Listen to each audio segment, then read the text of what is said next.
this is Oracle GoldenGate training. So the agenda of this training include introduction to Oracle GoldenGate, architectures, different architecture involved, installation of Oracle GoldenGate, different options to install and how will you decide where to install GoldenGate. Then we'll be discussing about different concepts and components involved in Oracle GoldenGate training, how to perform DML replication using Oracle GoldenGate. So when you insert, update, delete the data on source, which requires exclusive commits. So how do you replicate that using Oracle GoldenGate? How to perform initial load using Oracle GoldenGate, that is another important thing. Then data filtration and transformation. So GoldenGate supports data selection and data transformation using Oracle GoldenGate. Now, apart from unidirectional configuration, GoldenGate also supports bidirectional configuration. So we are also going to discuss about bidirectional configuration, and also we'll discuss about bidirectional auto CDR, which is the new feature. Next, we are going to discuss about DDL replication, then performance related stuff like how to monitor the lag in Oracle GoldenGate, troubleshooting, performance tuning. These things will continue regularly in our session. So we'll be discussing these things regularly in our sessions. Then we are going to discuss about GoldenGate checkpoint. How does GoldenGate ensures integrity in its environment? Then security is another major feature which we are going to discuss and explore.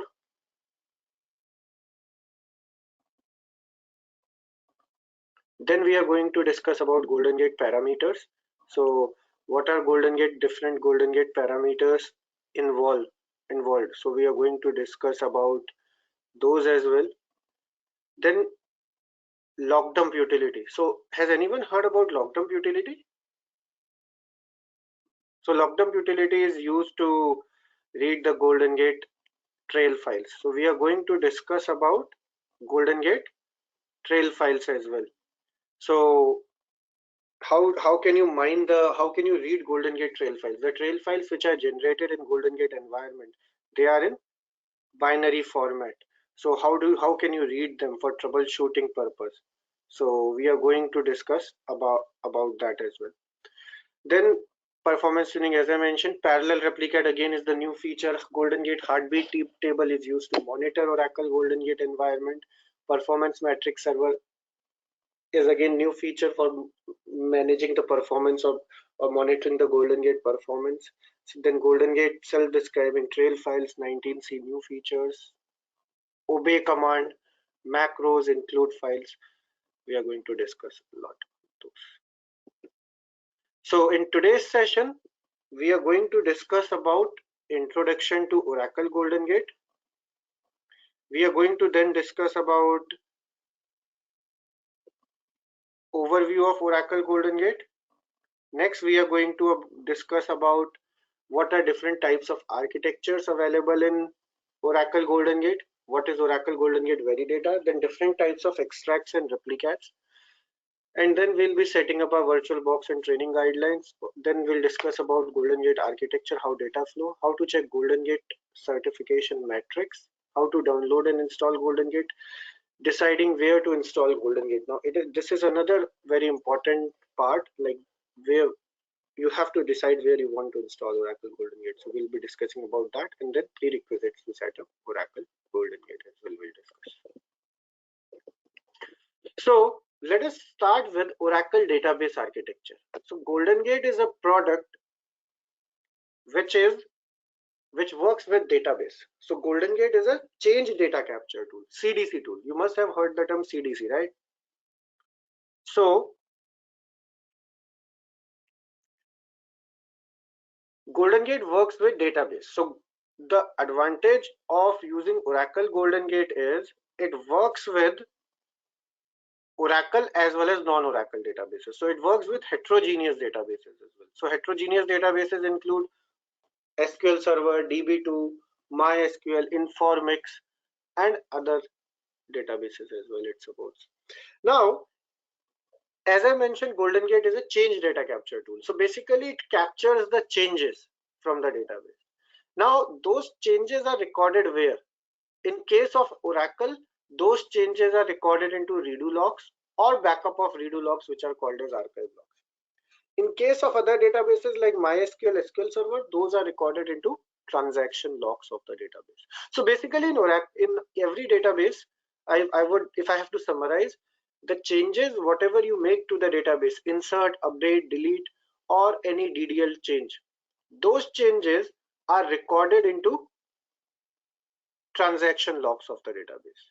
In case of Oracle, those transaction logs are called as redo logs or backup of redo logs, which are called as archive logs. Okay, so Oracle GoldenGate fetches the changes from the transaction log. So let me quickly give you overview of Oracle database architecture. This Oracle database architecture is very big, but we are going to discuss what is needed by Oracle. So Oracle database architecture is divided into two parts: instance and database files. Now again, instance is divided into two parts: memory components and background processes. So your memory components include your shared pool, library cache, data dictionary cache, then database buffer cache, Java pool, redo log buffer, and large pool, along with other memory components. Your background processes include pmon, smon, database writer, log writer, checkpoint, and there are other background processes involved. Now, your Oracle database files include data files, which are the actual files. So when you do, say for example, you're selecting a data from a table, select star from employee table. So you get the output. So from where you get that output from? So you get that output from data files. Then you have control files involved in the database. So control files are the files with critical files which stores the metadata information. Then redo log files are the files which stores the changes, whatever changes are happening, insert, update, delete, or any DDL changes. Those changes are recorded into redo log file. Now there are limited size of redo log file involved at database level. So what happens? Once the redo log files are full, they flush their data out, and the backup of those redo log files is taken on disk, which are called as archive log files. So archive log files are the files which stores the changes, which are the backup of a redo log file, which also contains the changes of the database. Now how it works is, say for example, you are updating any row, so that becomes a dirty buffer. So say for example, you're selecting or updating any row. So what happens is, database buffer cache stores that update record. So that update, whatever you do, basically it happens in database buffer cache. Now before your database writer, say for example, you have committed that record. So say for example, before database writer process writes that updated record, or I should call it dirty buffer, before that dirty buffer gets returned into the data file using database writer process, your log writer process writes that data from redo log buffer to redo log file. So log writer process writes the data, so that dirty buffer, whatever has been there, dirty buffer, the data of dirty buffer gets written into redo log buffer. Now database writer process writes that dirty buffer data from database buffer cache to data file. However, prior to that, log writer process writes that data from redo log buffer to redo log file. So log writer process writes the data from redo log buffer to redo log file whenever there is commit, or when redo log buffer is 1/3 full, or when there is 1 MB of redo, or before database writer process writes the data from database buffer cache to data file. Now the question comes, at the database level, why do we need these redo log files? So redo log files are needed for redo purpose. Say for example, before database writer process, so you have committed the data, but before database writer process can write the data to the data files, prior to that your database got crashed, and if you have to recover it, so during recovery you can redo the data, whatever data is available in redo log file. So it helps you in recovery purpose. So that's why you have redo log files. Now these redo log files or archive backup of redo log files, which are called as archive log files, serve as source for Oracle GoldenGate. So GoldenGate, I again repeat, is a change data capture tool. Change data capture tool means whatever changes are happening at the database level, those changes gets captured by Oracle GoldenGate and applied on the target database using Oracle GoldenGate. Is that clear? Okay. So GoldenGate is a product change data capture tool. Now GoldenGate has its competitors available in the market. It's not like GoldenGate is a standalone player. GoldenGate has its own competitors like EMC Recover Point, IBM Mirror. You must have heard they, Attunity as well. So SharePlex as well. So those are the competitors available in the market. But still, GoldenGate is widely used solution. Still, GoldenGate is widely used solution. Why? The reason being, GoldenGate sends the data in real time with sub-second latency. So GoldenGate can replicate the data in near real time with minimal lag. GoldenGate supports heterogeneous environments across different database and hardware types. So though the product is Oracle GoldenGate, but it is meant to support, or it supports your non-Oracle databases as well. And the major advantage of using Oracle GoldenGate is it also works on heterogeneous environments as well. So your source database can be Linux, target can be Windows. GoldenGate can replicate the data. Similarly, your source can be Sun Solaris, target can be any platform, GoldenGate will replicate the data. So there are no restrictions. Similarly, GoldenGate delivers high performance with low impact. So GoldenGate can replicate. So GoldenGate is a product basically which sits outside of the database. It is the tool which is external to the database, right? So if I or anyone say GoldenGate doesn't have any impact on the database, even though the impact on the database is minimal, like it could be 0.1%, 1%, 2%, or 0.001%. I won't quantify the amount, but yeah, because it is the tool which sits on database and it is external to the database. It establishes connectivity with database, right?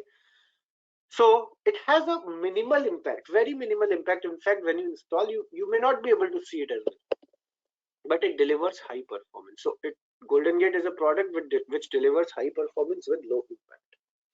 Ability to move large volume of data very efficiently. So GoldenGate can replicate your large objects like blob, clob, or any large volume of data. If you have to replicate, GoldenGate can replicate that very efficiently and quickly, and no single point of failure. So GoldenGate involves multiple processes in your environment, so it becomes easier for you to troubleshoot. So there are multiple set of processes involved, which you'll see when we discuss the architecture of Oracle GoldenGate. So these are the technical reasons. Now, what are the financial reasons for using Oracle GoldenGate? Why GoldenGate is being widely used nowadays? So another reason why GoldenGate is widely used is lot of organizations, they sign end user license agreement with Oracle GoldenGate. So they sign end user license agreement with Oracle GoldenGate. So when they sign end user license agreement with Oracle GoldenGate, they are free to use Oracle GoldenGate based on, of course, based on their agreement. They are free to use Oracle GoldenGate on any number of environments. So what GoldenGate does is, what organizations do is, because they are free to use Oracle GoldenGate in any environment, they use Oracle GoldenGate because it is part of their end user license agreement with, because separately if they go and buy Oracle GoldenGate, they will have to pay per core, per database, etc. But when you have an agreement with Oracle, in that case you can use based on the agreement, based on the payment you make. But yeah, you are free to use. So most of the organizations sign end user license agreement, and the things it offers on table, Oracle GoldenGate, they are immense. So that's why organizations are using Oracle GoldenGate. So GoldenGate is widely used product in the market. Many of you knows about that. So it is being used for lot of things, like it ensures continuous availability for heterogeneous systems, real-time data access for reporting. So when you install, when you set up Oracle GoldenGate, you can use a target system for reporting purpose, which can offload lot of queries from your main OLTP server. Real-time data for business intelligence. So GoldenGate along with Informatica or OBI is one of the best business intelligence solution available in the market.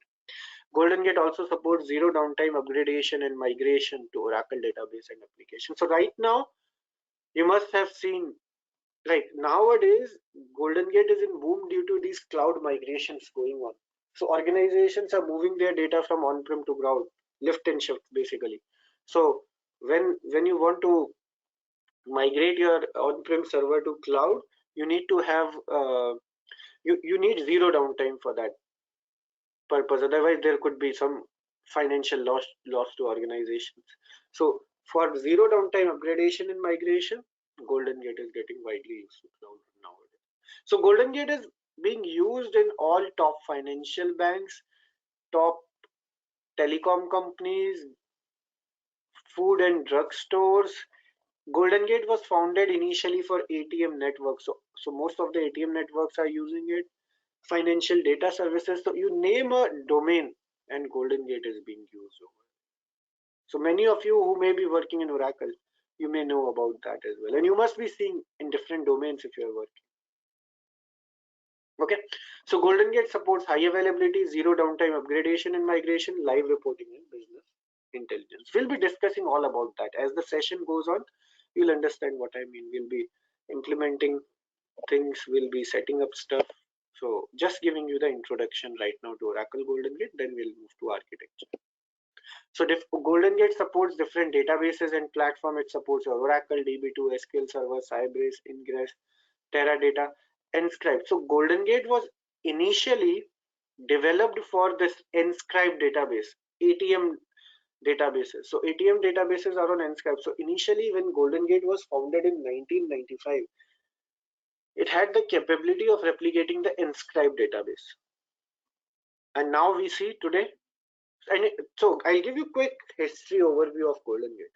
So GoldenGate was founded in 1995 and it is named after famous San Francisco Golden Gate Bridge. Until 2009, it was GoldenGate. In 2009, Oracle overtook it and since then it is known as Oracle GoldenGate. Okay. Now from 2009 it is known as Oracle GoldenGate. Now from 2009 to 2021, GoldenGate has taken a lot of journey. And now today it is supporting your NoSQL databases, like latest databases as well.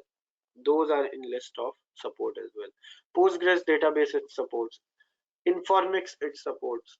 So most of the databases are supported. Along with that, different OS and platforms like Windows, Linux, Sun Solaris, HP UX, IBM, and other platforms as well. You can name most of the platforms it supports as well. Okay. Any questions so far? So this was the introduction to GoldenGate. Now we'll move to different types of architectures and then we'll discuss about architecture of Oracle GoldenGate. But before that, if you have any query, you can ask, or you have the chat option as well. So say for example, guys, one thing let me tell you, I'll give you chance to ask a question. So it's not like you will not get any chance, but in the meanwhile, if you have any questions, you can also post your questions in the chat window and I'll answer those. So any questions so far what we have discussed? It was just the introduction to GoldenGate, nothing else. But still, if you have any question, you can ask.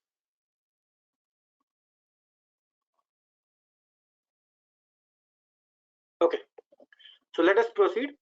So let us now discuss about architectural overview of Oracle GoldenGate. So we were discussing about, like, this is Oracle GoldenGate 7-week learning Oracle GoldenGate classic architecture session, right? So what is classic architecture? What are different types of architecture available? Let us first discuss about that. So as I mentioned, GoldenGate was overtook by Oracle in 2009.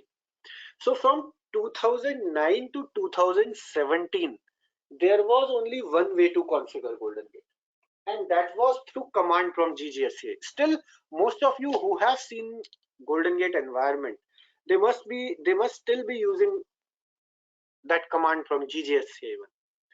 So that command prompt was available or is available since 2009, and until 2017 that was the only way to configure Oracle GoldenGate.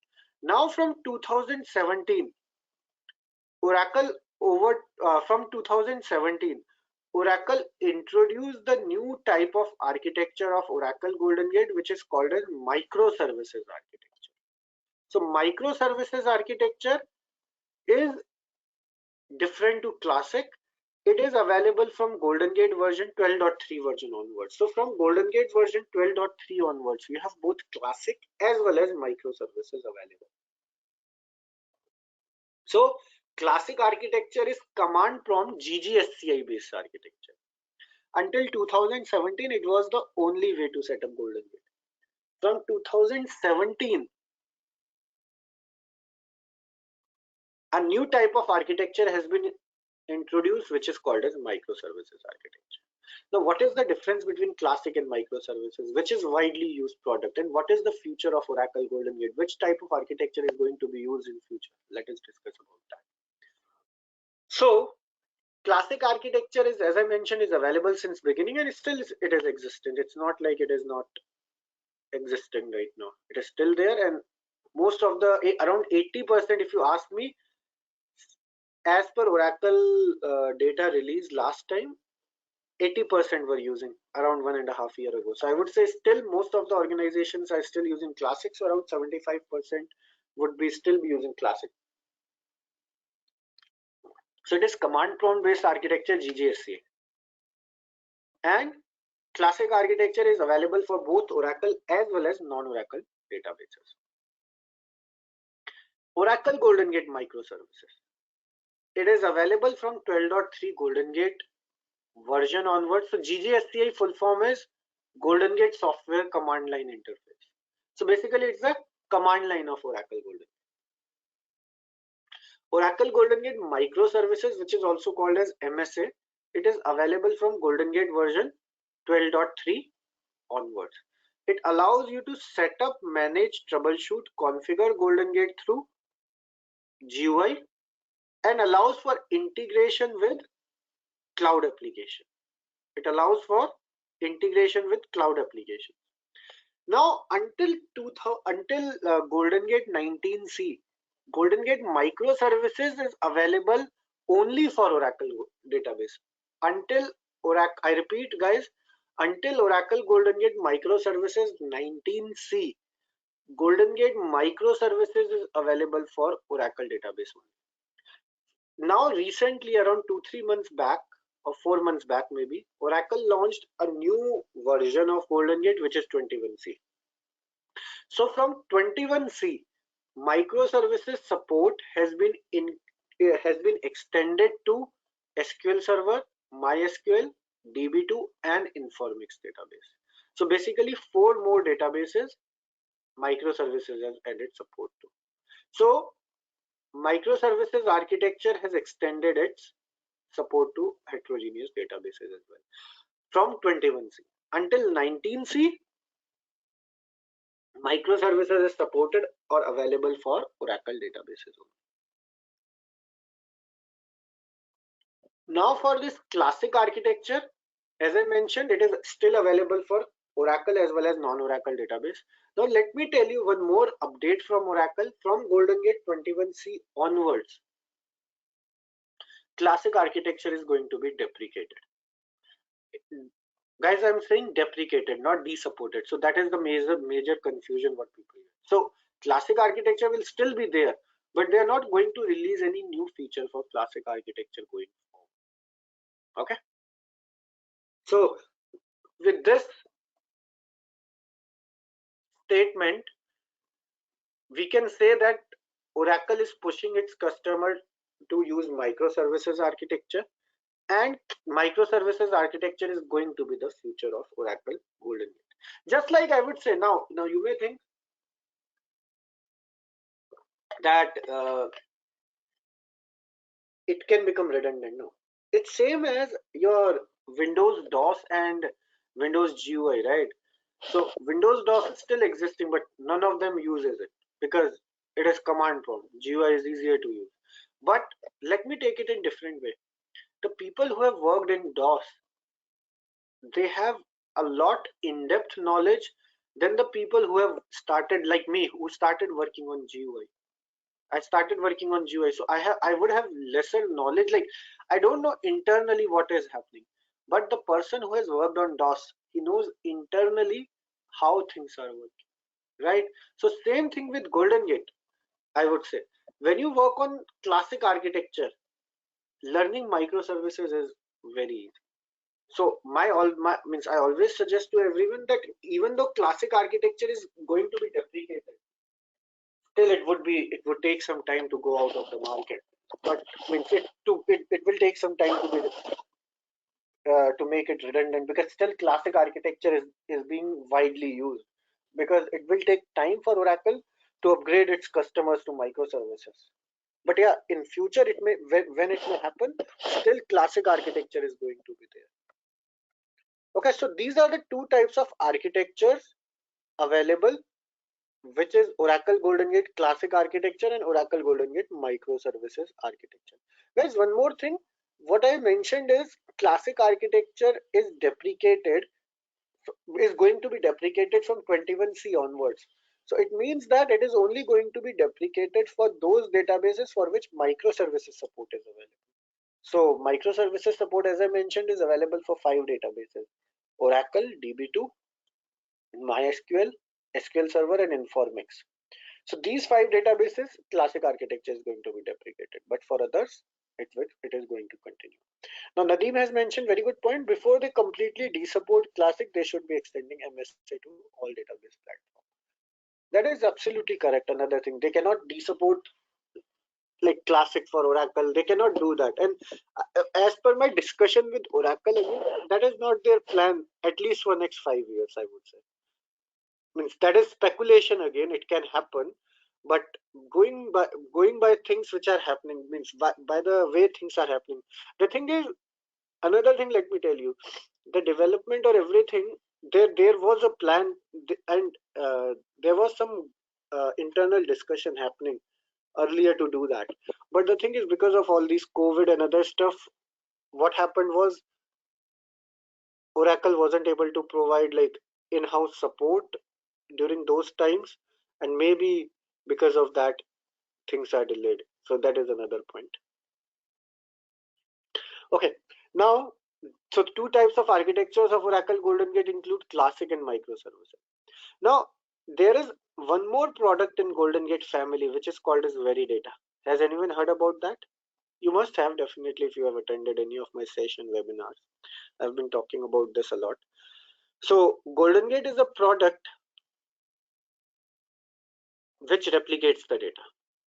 So there is one more product in GoldenGate family which is called as Veridata. Veridata, as the name suggests, it verifies the data for you.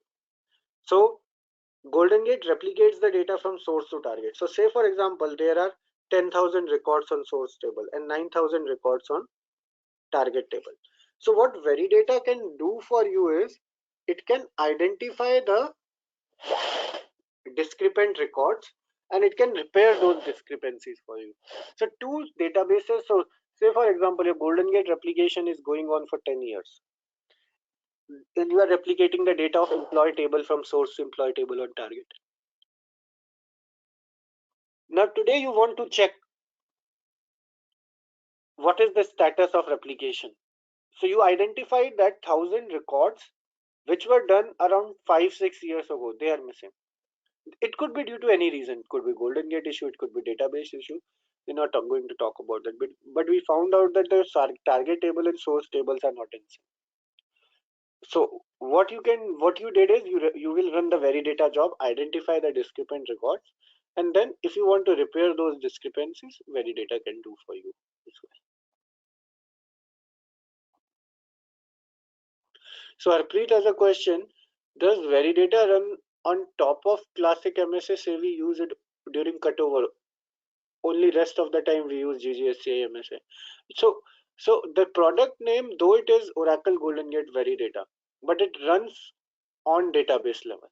So even if your GoldenGate is not there or GoldenGate is down, you can still use Veridata to compare. Say for example, there is data guard running between source and target, or there is any other replication tool running between source and target, still you can use Veridata to compare the data. Okay. Okay. Now, another important thing or another important clarification I want to make is, lot of people, what happens is they get confused or they get, okay, Tanusha is saying, can you repeat it again for Veridata? Okay, I'll again repeat for Veridata before I proceed. So Veridata is a product which is used to verify the data for you. So you are replicating the data from source to target.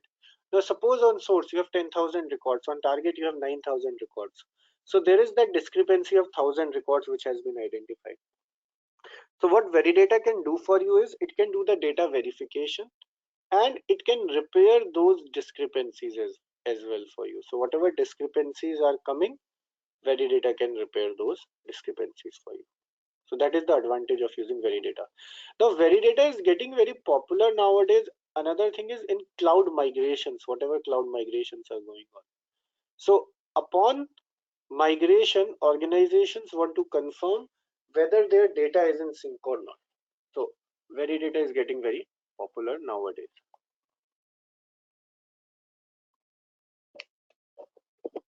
So now let us discuss about different types of extracts and replicates available in Oracle GoldenGate environment.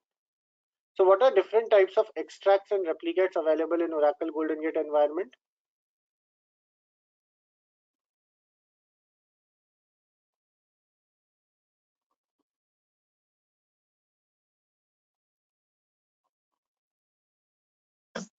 Classic and integrated. Yes, Soumya, tell me. Yeah, classic and integrated. Yeah, so I'm going to discuss about now different types of extract and replicate available. So what are different types of extracts and replicates available in Oracle GoldenGate environment? So one of the major thing why what people get confused is between different types of architecture. So when I ask them that what type of architecture you are using, so many say integrated architecture. But guys, remember one thing, integrated is not type of architecture. There are only two types of architecture, classic architecture and microservices architecture. Now under classic architecture, you have different types of extracts and different types of replicates available. Similarly, under microservices architecture, you have different types of extracts and different types of replicates available. So what are different types of extracts available in GoldenGate environment? So there are two types of extracts in Oracle GoldenGate. One is integrated extract and second is classic extract. So classic extract is available since beginning of Oracle GoldenGate. Classic extract has been deprecated for Oracle database from 18C onwards. Integrated extract was introduced in 11.204 GoldenGate, and for minimum version to use integrated extract is 11.203. So if you want to use integrated extract, your database version should be 11.203 minimum and GoldenGate version should be 11.204. Then only you can use integrated extract. Now, in fact, with multi-tenant architecture, which we have in Oracle now, pluggable and container one, you can only use integrated extract to capture the data. If you classic extract couldn't be used to capture the data. Now, what are different types of replicates available? Different types of replicates are non-integrated or classic replicate, integrated replicate, coordinated replicate, and parallel replicate, which is further classified into parallel non-integrated and parallel integrated replicate. So these are the four types of replicates available. So again, classic or non-integrated replicate is available since beginning of GoldenGate. It is still supported, and for non-Oracle databases, most of the non-Oracle databases still support classic replicate. So integrated replicate is only supported with Oracle database. Integrated extract or integrated replicate is not supported with non-Oracle database. So still you have to use classic extract or classic replicate for any non-Oracle database. So classic replicate is available since beginning of Oracle GoldenGate, and it is still available. It is being used. Integrated replicate is available since integrated replicate was introduced in GoldenGate version 12.1 and database 12c. So for using integrated replicate, your GoldenGate version should be 12.1 or greater. If it is less, it won't be. If it is less than 12.1, it won't work at all. Coordinated replicate was introduced in GoldenGate version 12.2. So coordinated replicate was introduced in GoldenGate version 12.2. So it is basically a mean to improve the performance of classic replicate. So coordinated replicate was introduced in GoldenGate version 12.2, and it is a mean to improve the performance of classic replicate. So multiple threads runs in coordinated replicate. Now from GoldenGate version 12.3, a definition of replicate, new definition of replicate has been introduced. A new variant called as parallel replicate was introduced. So parallel replicate, as the name suggests, it parallelizes the replication process. So there are two types of replicates, parallel replicates. One is parallel non-integrated replicate and second is parallel integrated replicate. So basically the above replicates you see like classic non-integrated or classic replicate or integrated replicate. So they are like non-parallel non-integrated replicate and non-parallel integrated replicate. Now same has been also introduced in parallel replicate. So parallel, there are two types of parallel replicate. One is parallel non-integrated replicate and parallel integrated replicate. So integrated replicate in parallel mode called as parallel integrated replicate, and non-integrated replicate in parallel mode is called as parallel non-integrated replicate. So for using parallel non-integrated replicate, the database version minimum should be 12.1 and GoldenGate version should be 12.3. So if your database version is 12.1 and GoldenGate version is 12.3, then only you can use parallel non-integrated replicate. So if your database version is 12.1 and GoldenGate version is 12.3, can you use this parallel non-integrated replicate? No. The reason being minimum GoldenGate version should be 12.3. Or if you have GoldenGate version 12.3 and database version is 11.2, will it work? No. So minimum requirement is DB version 12.1 and GoldenGate version 12.3. Then you have parallel integrated replicate. So for using parallel integrated replicate, the minimum database version should be 12.2 and GoldenGate version should be 12.3. So if it is database version is less than 12.2, it won't work. If it is 18C, 19C, it will work. So different types of extract and replicate means there are different types of extracts, and replicates are integrated extract and classic extract. Different types of replicates are non-integrated replicate, integrated replicate, coordinated replicate, and parallel replicate. And again in parallel you have two types of replicates, parallel non-integrated and parallel integrated replicate. Okay, so under classic architecture you have classic extract or integrated extract. Similarly you have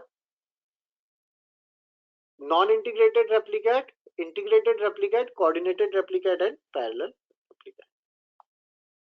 Okay, any questions so far?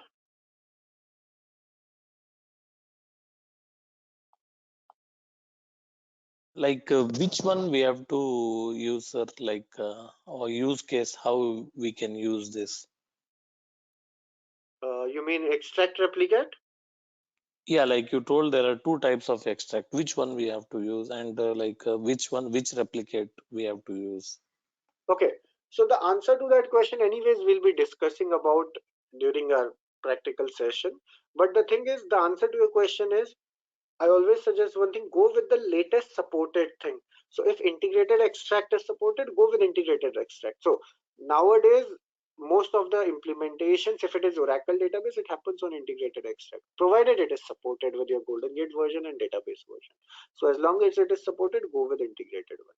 Because integrated extract is faster than classic extract. Along with that, the load on the database, we discussed about impact part, right, earlier. I was discussing high performance improvement with low impact. So impact on the source database when you use integrated extract is much lesser than classic. Similarly for replicate as well, again I would repeat, go with the latest supported one, like parallel replicate if it is supported in your environment. Because parallel replicate is almost 5 times faster than its contemporary replicates. Or use integrated replicate if you want to use, if you can. For non-Oracle database, you don't have any option. You only have option of using classic extract or classic replicate. Parallel replicate is also okay. Another thing is with GoldenGate 21C, not until 19C, but until 21C. This parallel replicate support has also been introduced in 21C, GoldenGate version 21C, for non-Oracle databases as well.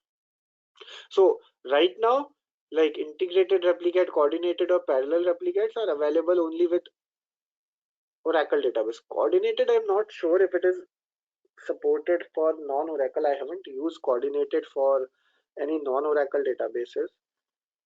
I don't think it is supported. I don't recall, but means in my opinion, it is not supported because I haven't used it. That could be another possibility. So I haven't used coordinated replicate in any non-Oracle database. But for Oracle, it is supported. So you can use either of the three. Recommended is go with the latest one, parallel replicate, or go with integrated replicate. So we'll be doing the configuration of GoldenGate on integrated one. We'll be discussing about parallel replicate. We'll be discussing all the things. Okay. So now let us discuss about how Oracle GoldenGate architecture works. So GoldenGate is a product which replicates the data from source to target. So on source,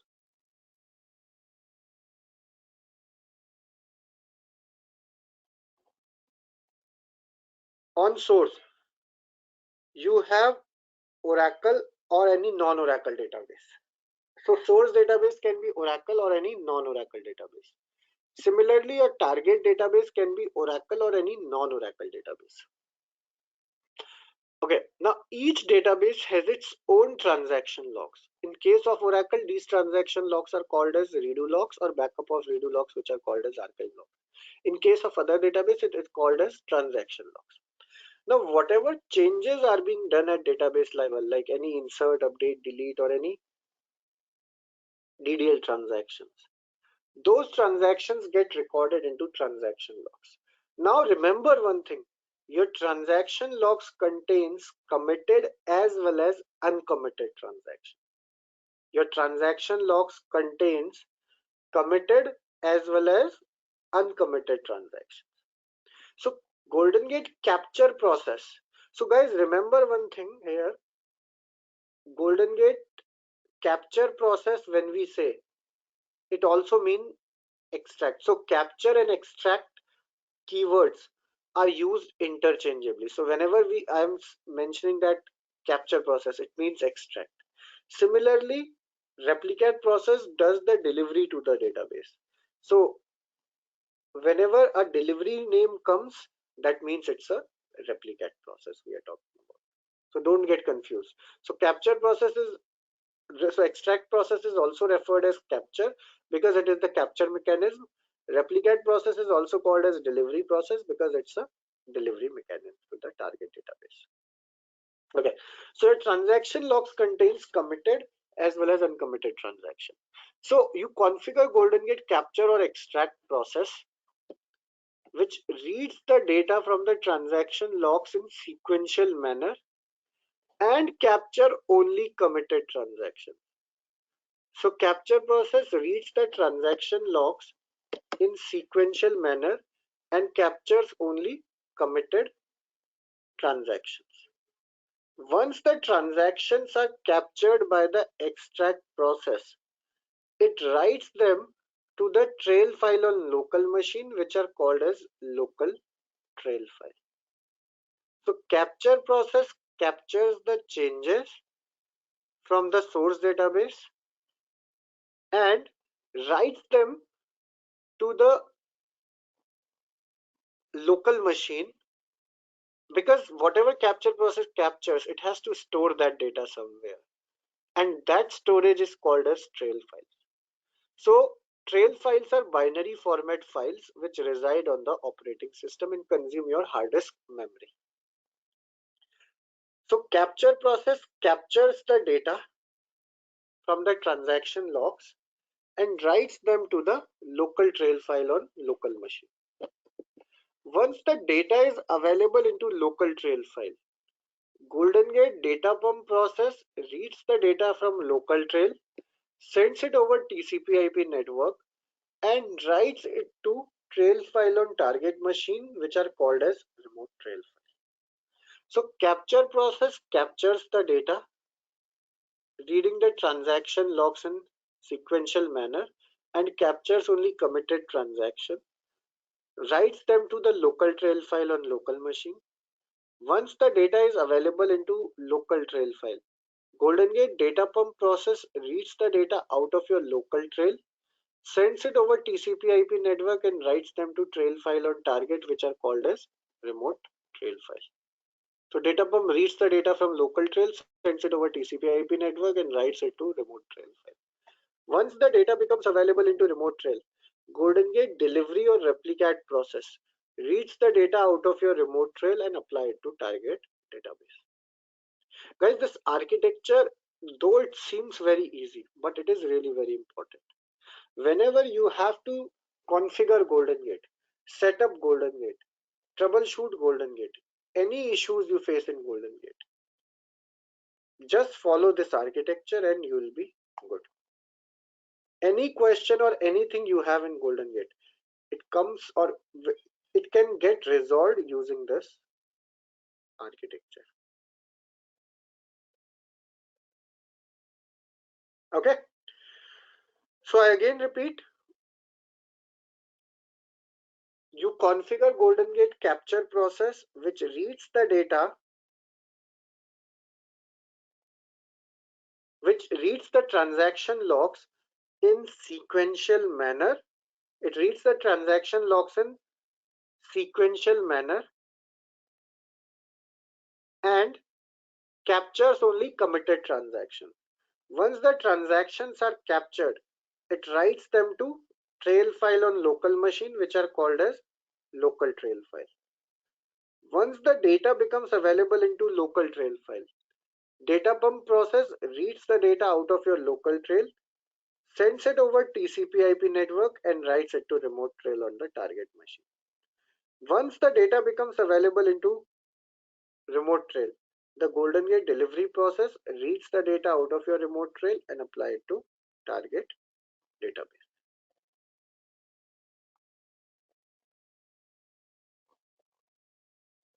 Okay, so these are the processes, three processes involved in Oracle GoldenGate environment: capture, pump, and delivery. As I mentioned, capture process is also called as extract, delivery process is also called as replicate. So each process, if you see over here, there are three processes involved: capture, pump, and delivery. Each process in GoldenGate has a source to read from and a target to write to. So what is the source of this extract process? The source of the extract process is transaction logs of the database. Target is local trail. What is the source of pump process? The source of pump process is local trail and target is remote trail. The source of replicate process is remote trail and target is target database. So each process in GoldenGate has a source to read from and a target to write to.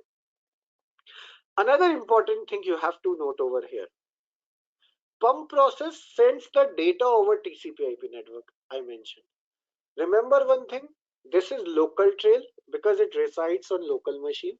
This is remote trail because it is reside on remote machine. However, remember one thing, pump process does not transfer the trail file over TCP/IP network. It does not transfer the trail file. It transfers the data available in local trail file. It reads the data and then sends that data over TCP/IP network for remote trail to read. Okay. So pump process transfers the data over TCP/IP network, not the trail file. So GoldenGate works in bidirectional. So this is unidirectional environment. So unidirectional means you have source database and target database. So data, whatever changes are happening on source, they will be replicating to target. Now you have bidirectional configuration as well. So GoldenGate supports your bidirectional configuration as well. So what do we mean by bidirectional? So bidirectional GoldenGate means both the sites will act as source and both the sites will act as target. So suppose it was site A, this is site A and this is site B. So now in unidirectional you are replicating the data from site A to site B. Now in bidirectional what will happen? Both the sites application can be connected to both the sites. So whatever transaction happens on site A, it will be replicated to site B. Similarly, whatever transactions happens on site B, it will be replicated to site A using Oracle GoldenGate. So how does bidirectional configuration works now? So consider, I always say one thing, bidirectional is nothing but two-way unidirectional with some consideration. So consider it like two-way unidirectional right now. Just like you configured GoldenGate processes to replicate the data from site A to site B. Similarly now, configure the GoldenGate environment to replicate the data from site B to site A. So now you have site B database. Again, it could be Oracle or any non-Oracle database. So as I mentioned, each database has its own transaction logs. So in case of Oracle, these transaction logs are called as redo logs or backup of redo logs, which are called as archive logs. So whatever changes are happening on source database, those changes will be recorded into the transaction logs. Once the changes have been recorded into transaction logs, GoldenGate capture process reads the data from the transaction logs, writes them to the local trail on local machine on site B. So these are the local trails, which are different local trails, different set of local trails which are residing on site B. Once the data is available into local trail on site B, data pump process configured on site B will send the data over TCP/IP network to site A and write it to remote trail on site A. Once the data is available on site A remote trail, the replicate process configured over there will read the data and apply it to site A data. Now, Selvin has a question, is pump process mandatory to configure GoldenGate? So guys, we are going to discuss about that part later on during as and when we go on. Okay. So that is not the question to answer right now, Selvin. I'll be answering that later. The answer to your question is, it is optional, but why and how we'll discuss in detail. So let me again walk you through the architecture step by step. Capture process reads the transaction logs in reads the transaction logs in sequential manner and captures only committed transactions. Once the transactions are captured, it writes them to the local trail file on local machine. Once the data is available into local trail, data pump process reads the data out of local trail, sends it over TCP/IP network and writes it to remote trail on target machine. Once the data is available into remote trail, the GoldenGate delivery process will apply to target database. Okay, so these are the processes involved in Oracle GoldenGate environment. These are the processes involved in Oracle GoldenGate environment. This is how the replication flow happens. So same thing in bidirectional, your delivery process, local trail, remote trail pump process, and capture process will be there. Now we were discussing about your integrated extract, right? Okay. Now there is a question I see. What is the difference between integrated? What do you mean by integrated? I didn't answer at that time because that was supposed to come now.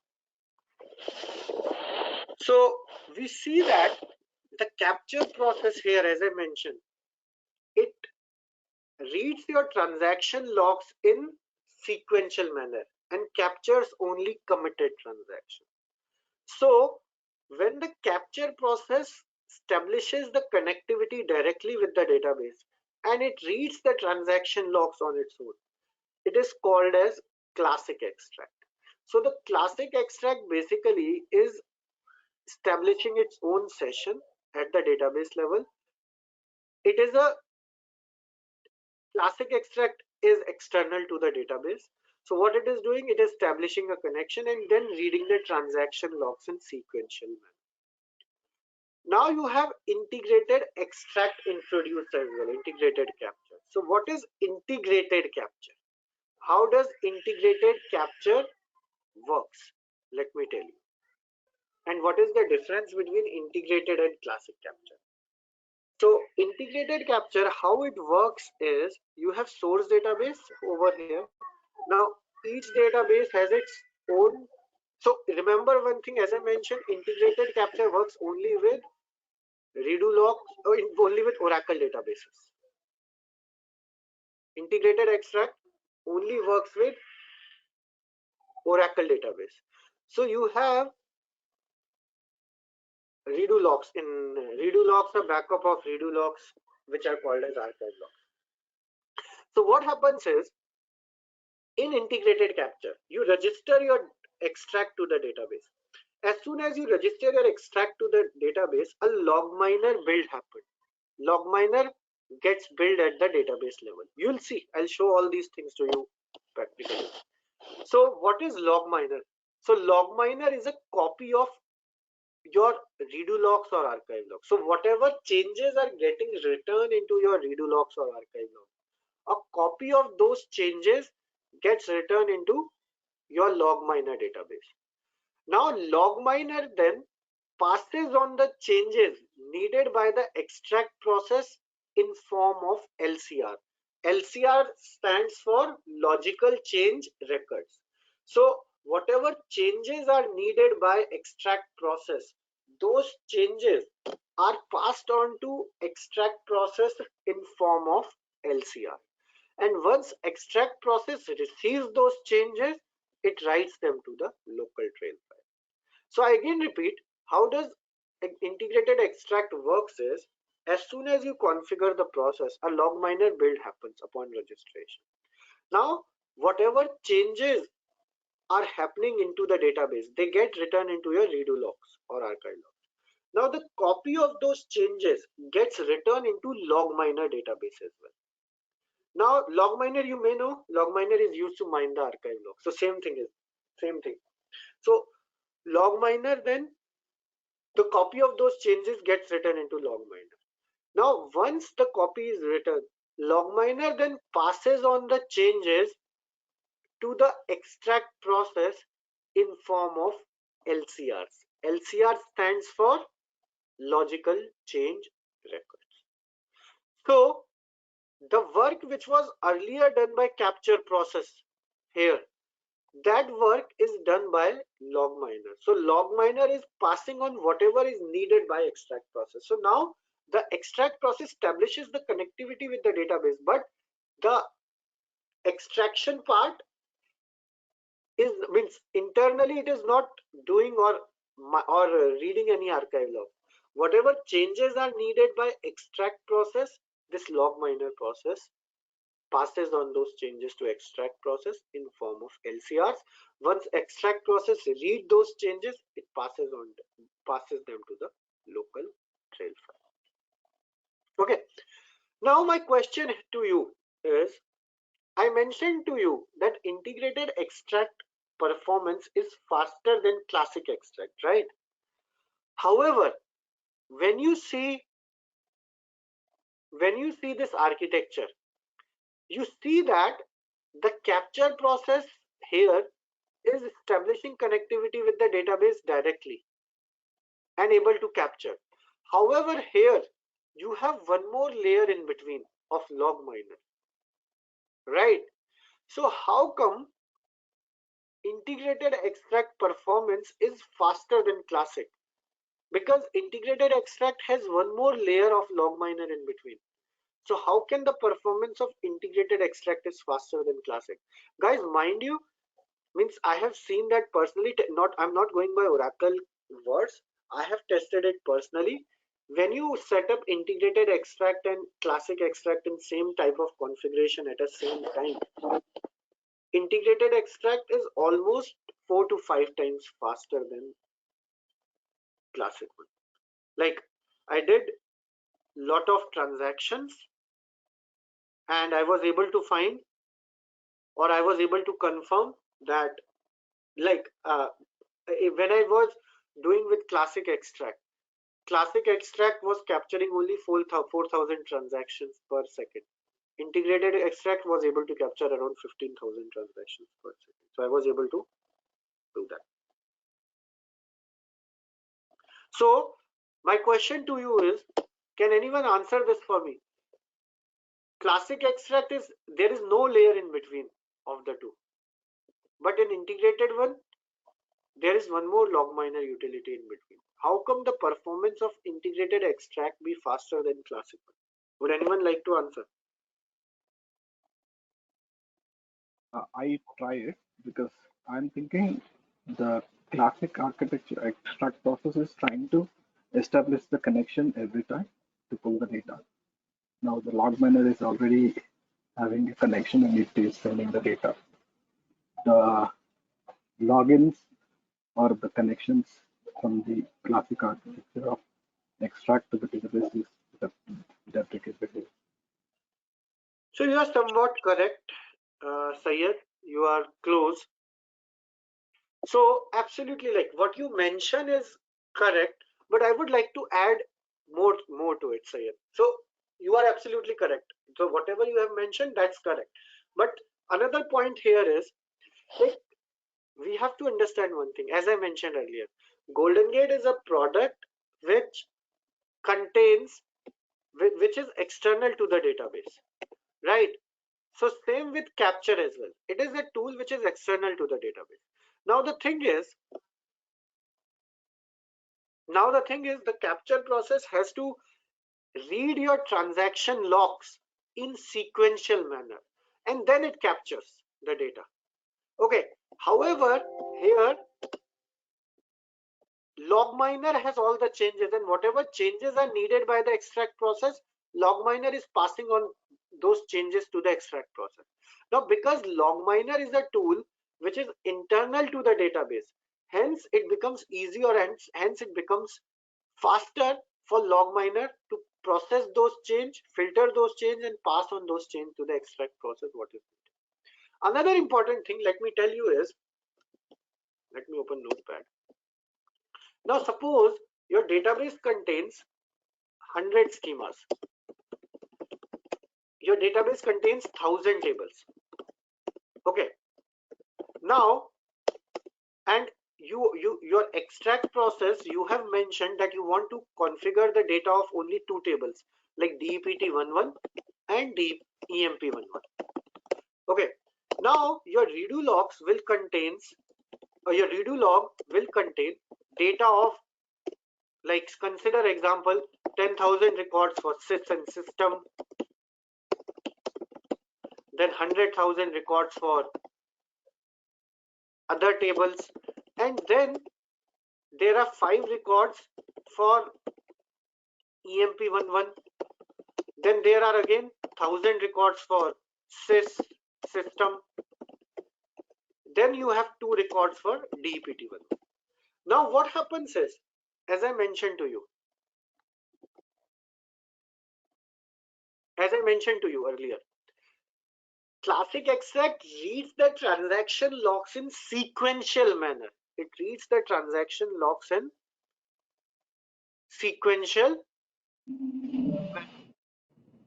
So if it is classic extract, what it will do is it first has to read these 10,000 transactions of system. Then it will read your 100,000 transactions, whatever are there. Then it will find this 5 records, and then it will capture. And then again it has to read these transactions which are not needed, but then again it will find 2 records and then it will capture them. So because capture process is external to the database, the work takes time. However, in integrated mode, your log miner is doing this task. So log miner will do all the filtration or everything whatever is needed by the extract process, and will send these 5 records data and these 2 records data to the extract process, which extract will then capture and writes to local trail, and then data pump will write to remote trail and replicate will apply. So what is happening over here is extract process is receiving the changes from log miner. So it is not establishing the connectivity directly with the database, though you will find that when you create the extract process, integrated extract, there are 4 processes which are created internally, but that are for log miner. So the reason for extract process to be faster is it is tightly coupled with the database, and extract process doesn't read the transaction log. It's the log miner which does that task for you, and log miner passes on the changes to the extract process in form of LCR. So log miner is internal to the database.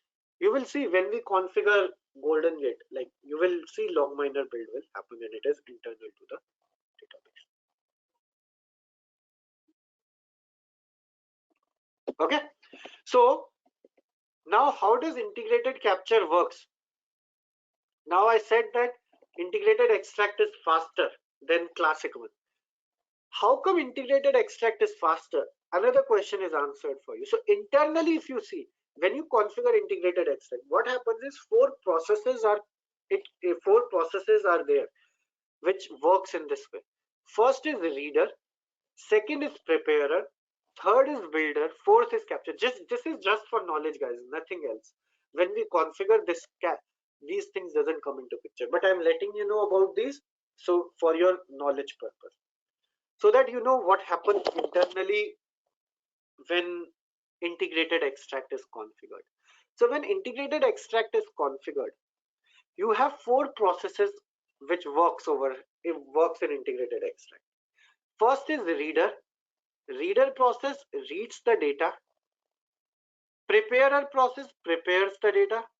Builder process builds the data in form of LCRs, and then capture process sends it to extract process. So these are the 4 internal processes which are involved in integrated capture. Reader process, as the name suggests, it reads the data. Preparer process, it prepares your database for, it prepares that data, whatever has been read, it prepares that data. Builder process builds the data for LCR, logical change records, and capture process then sends those LCRs to extract process. Extract process then capture those and writes them to local trail file. Okay, so this is how your integrated capture architecture looks like. Okay, any question on this? Guys, most of your question related to integrated capture, don't worry, will be answered once we do the setup. So this is just the theoretical part. Now we'll move to the installation and other things now. But prior to that, I want to ensure that, yeah, you are good, whatever we have discussed.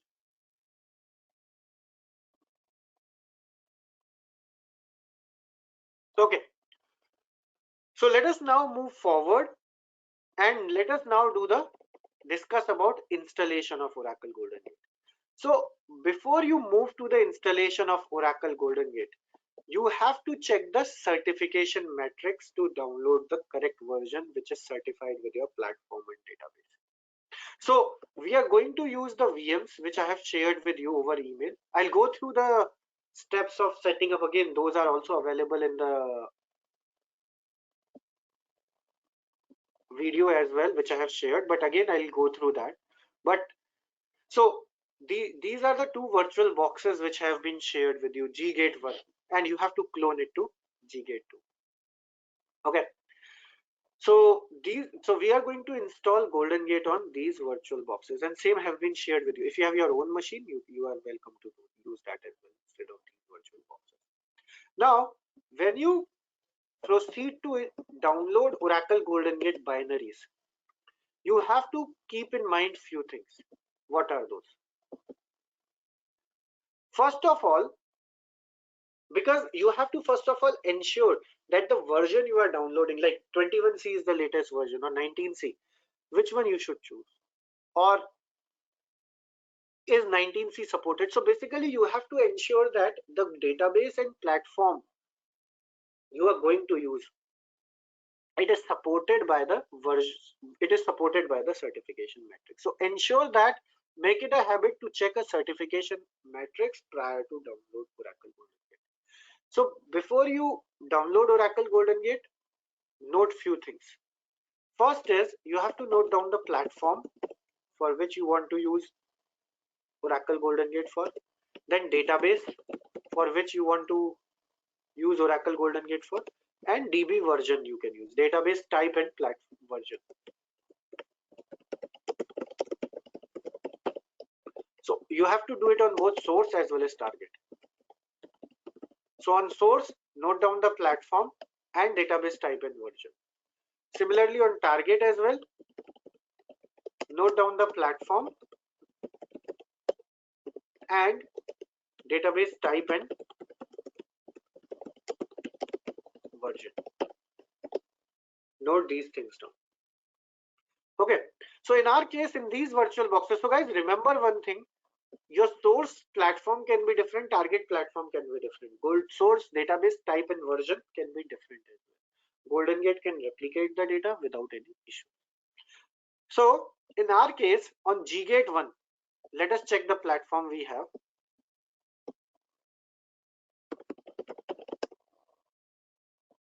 So I'm logging onto these virtual boxes. Remember the password of these virtual boxes of all user, like Oracle user, is welcome one in small case.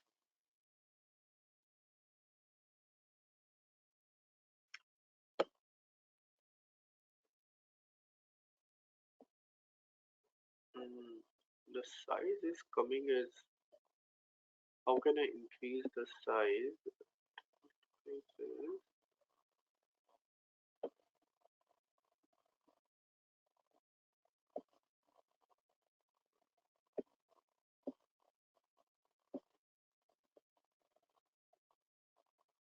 Oops.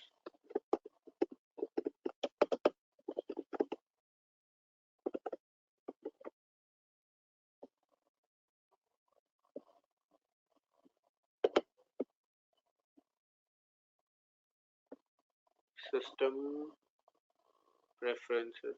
I'm just checking how can I increase the size of this virtual box.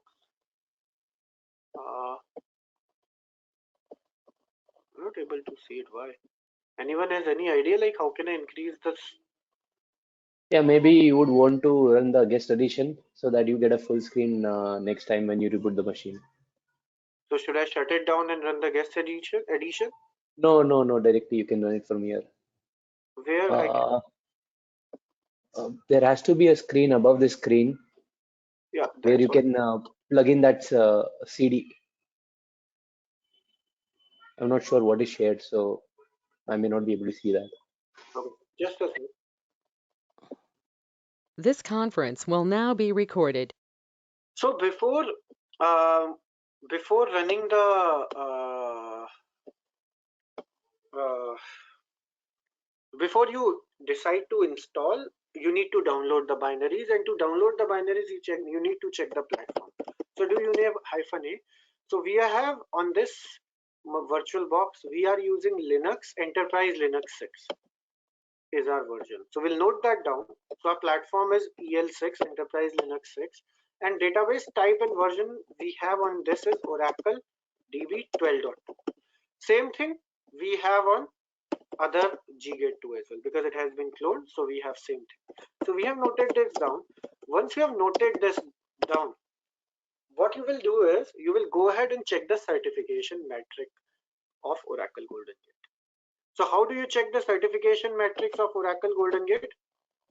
So for checking the certification metrics, GoldenGate is a Fusion middleware product.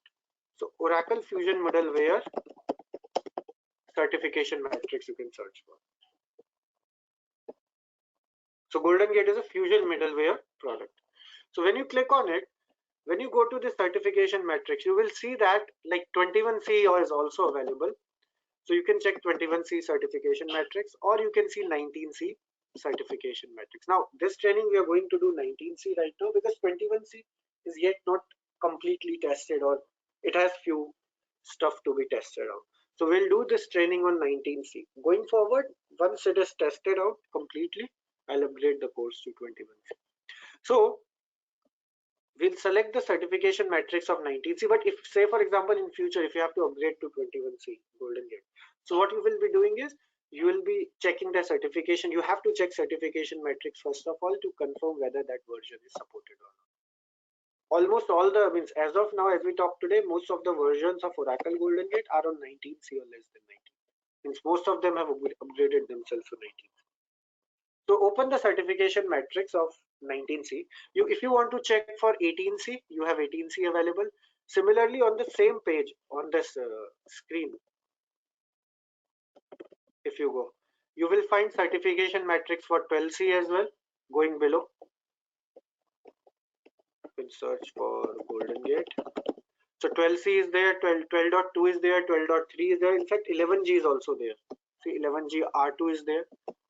You can check. Similarly, if you want to check certification web metrics for very data, you have for very data. So whatever product you want to check certification metrics of, you can check that. Okay. Now once you have downloaded the certification metrics, click on GoldenGate. Okay. Now you will see that certification metrics shows what all databases and version it supports.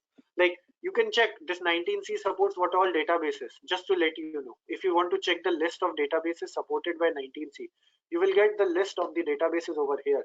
Like you can see Amazon RDS for MariaDB is also supported here.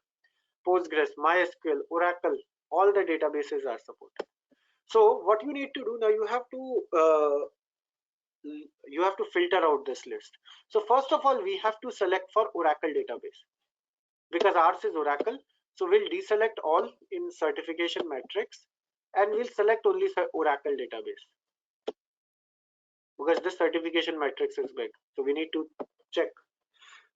Then we'll select the database version is okay. We'll select the processor type over here. So processor type of ours is Linux x86-64. This is our processor type. Select OK. Now when you see this, you see your filtration result now. So you see this. So ours is Oracle Linux 6, right?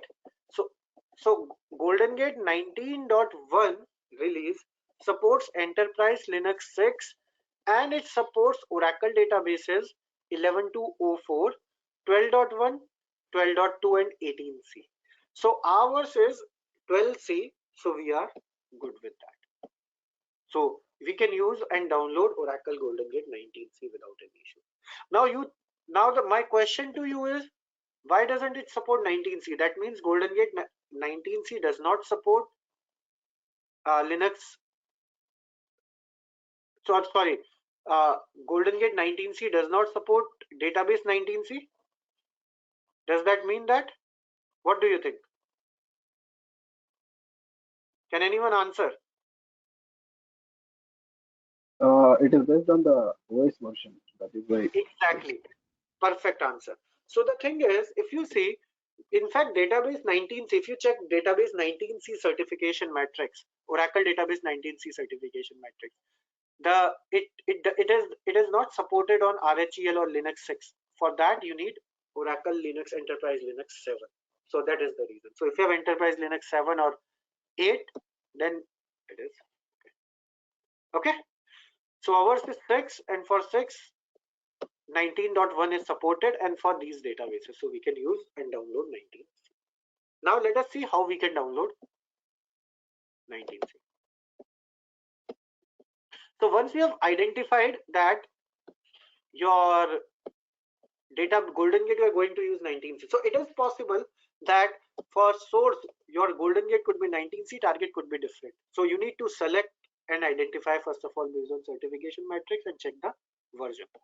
Okay, now once you have identified which version you have to download, so you need to go to OTN for that, or on Google you can type download Oracle GoldenGate 19c and you can select this Oracle GoldenGate downloads. So when you go to Oracle GoldenGate downloads, you will see you have 21c available, you will see you have 19. So if you want to download 21c, you can download 21c from here. If you want to download 19c, you can download 19c from here. So when you go to this screen, that the procedure what I'm telling you remains same for 12c, 11g, 19c, 18c, 21c. They remain same. It just depends what type of version you want to download. Okay. Now, when you go to come to this screen on download, you will find that the binaries of GoldenGate are different for different platform and different databases. Like if you see, this is the binary for Oracle GoldenGate 19.1.0.0.4 for Oracle on AIX. So this binary is supported for AIX platform. Now there is another binary for AIX for Oracle, but it is microservices binary. So the one which doesn't say microservices, which only says Oracle GoldenGate, that means it's Oracle GoldenGate classic binary. And the one which says microservices, it is microservices architecture binary. So binaries of microservices and classic architectures are different. So for this session, we are going to use classic architecture binary. So we have to download Oracle GoldenGate 19.1 for Oracle on Linux. You see, this is for Windows. We need to search for Linux. So you see that binaries are different for each platform as well. Like for Solaris, it is here. Similarly, for databases as well. If you go below, for Teradata, these are the binaries. For MySQL, these are the binaries. So you will find that different binaries are there for different platforms and different versions as well. So I don't see Oracle GoldenGate binary 19c over here for Linux x86-64. It is for Teradata, but for Oracle it's not there. Why? From where I can download the binary? If you are not able to find your binary over here, you can search for the binary on edelivery.oracle.com.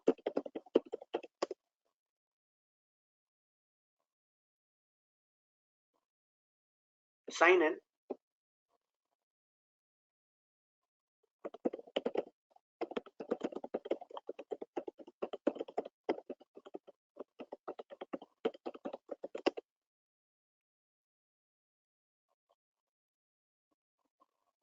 Okay, now here you can search for Oracle GoldenGate 19c.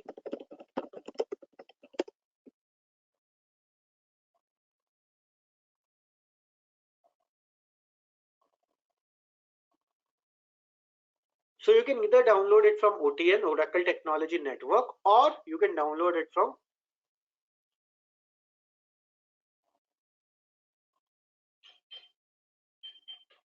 edelivery.oracle.com.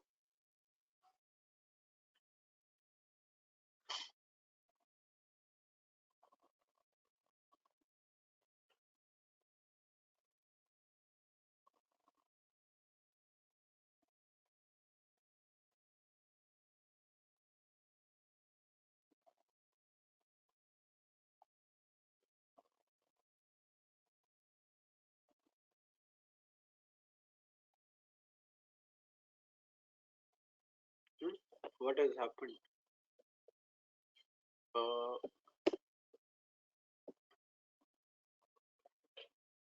Oracle GoldenGate 19C. Okay, now you got it. So do you see? You can find your Oracle GoldenGate 19.1 over here. Select it.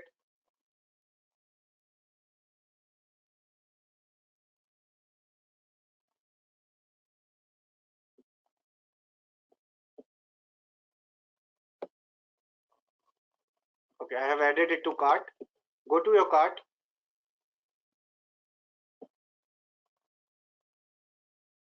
Continue. So here you will find for which platform you want to download it for. So you can select here Linux x86 64. So once you have that, so Oracle GoldenGate 19C, you have to select the platform over here, size it is giving you, and you can continue to download if you want to download it. Select the license agreement and then you can continue to download. So once you select, it will get downloaded. So on these VMs, what I have shared with you, GoldenGate is already downloaded. It's not installed, but the binaries are kept under /home/Oracle/softwares. So here you will find, so on both GGate 1 and GGate 2, GGate 1 is there, GGate 2 when you clone it, so you will find the binaries. So just to let you know guys, these I'll share the training guidelines and other stuff later on. Let us continue with installation and then we'll discuss about that. Okay, so on these VMs, the location where softwares are present is /home/Oracle/software.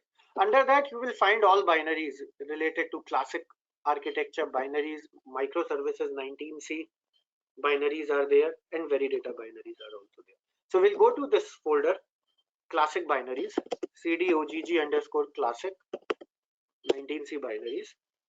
Okay, now here you will find that this folder is unzipped. Okay, this is zipped, so you need to unzip it. So unzip it.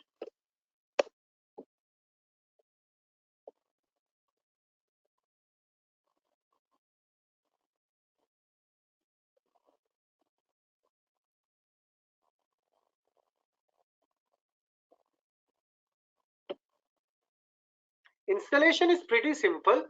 Only thing you have to keep in mind is few things are there, like as I told you, certification metric, then where to download, which version to download, because I have seen many people, like I'll tell you one thing, one instance. Like there was one GoldenGate administrator who was hired for one of the project I was working as a consultant, and my contract was expiring. So what they did was they wanted to hire someone full time. So they hired someone full time. Now the thing is, he installed Oracle GoldenGate, I think 12.3 at that time, which was not supported for our environment. Though later on we were able to identify the reason and everything. Like not we, means I was not involved that activity. Otherwise I would have asked to check the certification metrics first of all. But among the team, they were able to identify that 12.3 is not supported. And then after 2 days, they raised SR with Oracle saying that this 12.3 they didn't means it is not supporting why, and it is the latest version they want to use. So Oracle responded to them what I'm telling you right now, like they didn't check the certification metric, and it doesn't give very good impression when as a GoldenGate administrator you are working and you do these basic stuff wrong. So that's why it is really very important to check the certification metrics so that your first impression always goes right. That's the thing. So when the things goes in process smooth, though things become smooth. Otherwise, it's a bumpy ride.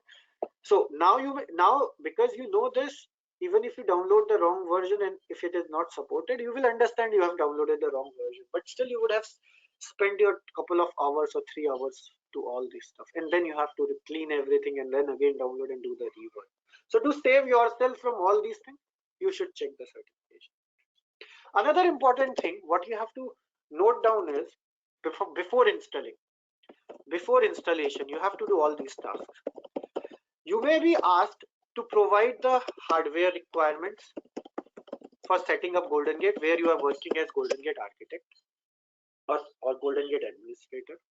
Then you will be, so hardware requirements include space, CPU needed for GoldenGate, server capabilities. Basically, I should say server capabilities needed. That is what you need. Next thing, what you need is location where you will be installing. And third thing you will be needing is user with which installation needs to be done. Right? These are the three things which you should know prior to installation and which you may be asked. So hardware requirements include space. You need to define how much space you need. You need to define how much space you need for GoldenGate. So mount point you need. So space calculation I'll tell you later on. But just to let you know, say for example you need 100 GB.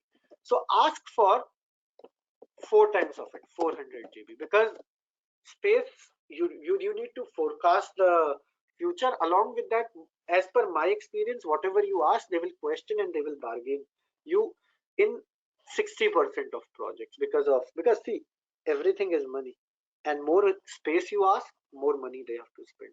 So they will ask more question, why you need it, what is the reason. So you have to ready with your answer. I'll talk about space utilization during when we discuss about design or something. I can tell you now as well. Okay, let me tell you about space. How will you calculate? So say for example, you are asked to design you are asked to set up GoldenGate for a particular project, particular database. So what you'll do the space calculation. How? You'll take out archive log generation for last 30 days, and in those last 30 days, take out maximum archive generated in single day. So say for example, someday archive was generated as 1 GB, someday it was generated as 7 GB, someday it was maximum generated as 10 GB. So you'll take out maximum archive generated in single day, like 10 GB. You can do average as well, but I always say take maximum generation in consideration. So take maximum archive generated in a single day. As a forecast, you have to consider today maximum archive generation is 10 GB, but after 2 years, it could be doubled. Projection. So you could multiply it by 2, 20 GB per day into 7. Like for these many days, you want to store the data, 140 GB. Multiply by, I would ask you to multiply by 4. So you will need 560 GB of space for GoldenGate. How I calculated, like for last 30 days, look for maximum archive generation in single day. What was the maximum archive generation in one particular day? 10 GB. Multiply it by 2. Then 7. What is 7? So to multiply by 2, why I did is for future forecasting. So if you think for future forecasting, like in last year the archive generation has increased almost thrice, then multiply it by 6. So based on future forecast you will be doing it. Because see, today if you need 100 GB and if you ask 100 GB, tomorrow if it becomes 110 GB, no one is going to give you space.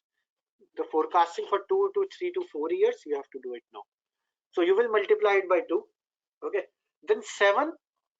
Why am I multiplying it by 7 is because for 7 days I need to keep the archive, means the trail files good, because GoldenGate will capture the data and write to local trail file. So to keep the trail files for 7 days, I'm multiplying it by 7. After 7 days, the trail files could be deleted. Just like your archive log files you delete. You keep them for 5 days, 7 days, 15 days, 30 days, whatever you want. So we are going to keep the trail files for 7 days. Now this is general practice to keep the archive logs for 7 days, but you can discuss it with your business. If they want more based on project requirement, then you may need more space. Okay, so it comes out to 140 GB. Now because 140 GB is, again, it can get filled. So again I'm multiplying it by 4 to have some cushion in space. So I would request for around 500 or 600 GB, and if I get around 200 GB or 300, I will be happy. If I get complete requested, then again I will be more than happy. Okay. And if you are asked to justify your calculation, now you may say, if they ask me question and if they ask us to justify this, you can easily justify. You can say that this is the future progression you have done. This is the, again, based on future progression, as per you, you will need GoldenGate to store the logs file. You need GoldenGate to store. So projection, if database is increasing, to GoldenGate will also be increased. So that's why you are doing it. Okay. Okay. So you will need to provide the space and CPU, how much CPU you need.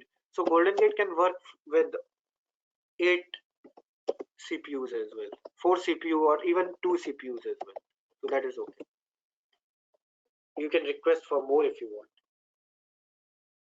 Okay, 8 core CPU I mean. Now location where you will be installing. Location where you will be installing Oracle GoldenGate. So location you will be installing Oracle GoldenGate, you need to identify. So either it can be separate mount point where you are granted this 560 GB, or use any existing location. So I would prefer separate mount point, or anything is okay for me. But yeah, if you think separate mount point is good, then you can create separate mount point like /GoldenGate or /GGA. Okay. Then you need to identify the user with which installation needs to be done. So it could be Oracle, or it could be any other user which you want to create. Like you can name it like GG user, GG admin. So if DBAs are going to handle GoldenGate environment, then install it via Oracle user. However, GoldenGate responsibilities and database responsibilities are going to be segregated. Like your organization is going to hire separate GoldenGate administrator.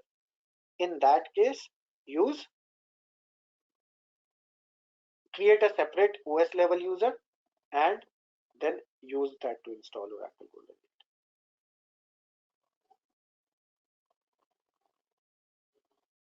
Okay. So now we'll proceed with the installation of Oracle GoldenGate. So we have unzipped Oracle GoldenGate on GGate 1. We have unzipped Oracle GoldenGate in GGate 1. Sorry, I have a question, Ashish. Yes, Sylvan, you can, let me complete and then I'll give you a chance to ask question. In the meanwhile, if you have question, you can post in chat window. Okay, now once you have unzipped this binary, go to this location FBO GGS Linux. It has been unzipped over here. Okay, press enter. Then go to disk 1. Installation is pretty easy now. Then run installer. So when you run installer of Oracle GoldenGate, so I'm using Oracle user to install Oracle GoldenGate. So Athil is asking, if separate user is used, should that be part of DBA group? Yes. That should be part of O install group, not DBA group. If it is part of DBA group, then it can perform all the activity. So it should be part of O install group. The reason why we are doing this segregation is, as I mentioned, like should you be using same user or different user?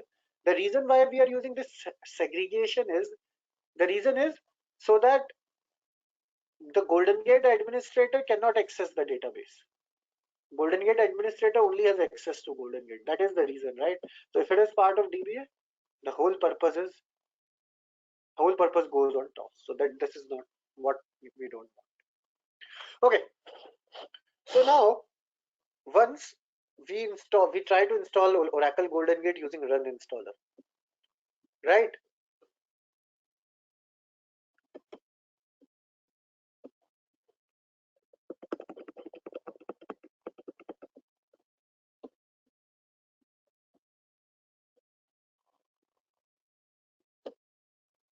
where that next is.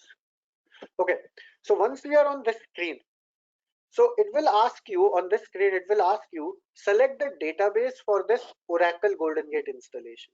That means that for which database you want to use this Oracle GoldenGate 19C for. So Oracle GoldenGate 19C is used for Oracle GoldenGate 19, Oracle database 19C. It supports database 18C, it supports 12C, it supports 11G. So you have to select the correct database what you have over here.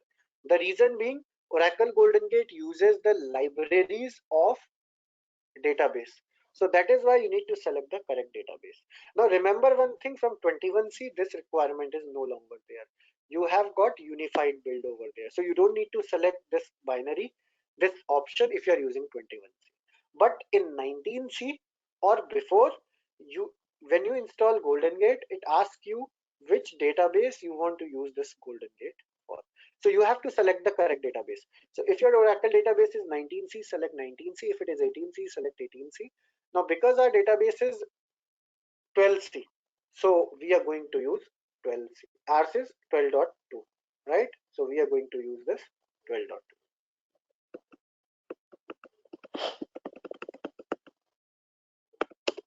Click on next. So on the next screen, it will ask you specify a location. Next will come over here. Like you may not be able to see on my screen right now because we are in scaled mode.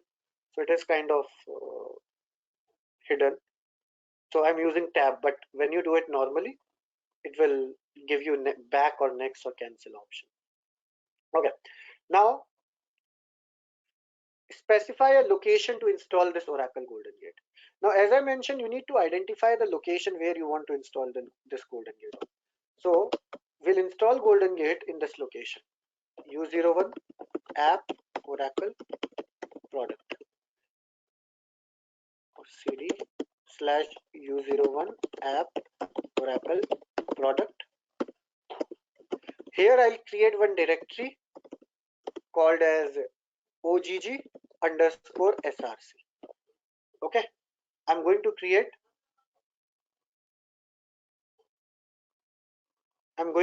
this directory. So guys, with the training you will also receive the activity guides. I'll share the details of where the activity guides are located and everything. I'll share this with you. So you will get activity guides as well with the training. So how we download and install Oracle GoldenGate. There is an activity guide available, which is activity guide 1. In activity guide 1, I have mentioned how do you download and install Oracle GoldenGate. So step-by-step pictorial guide is there. So when you use Oracle GoldenGate, when you try to download Oracle GoldenGate, it will give you the option. You can select next on the screen. So you will get it like this. So these activity guides, all the details I'll share with you where they are located. Okay. So now what you have to do is you have to go to this what I have done is I have created this location OGG_SRC on GGate 1. So OGG_ means GoldenGate on GGate 1 will be installed in this location.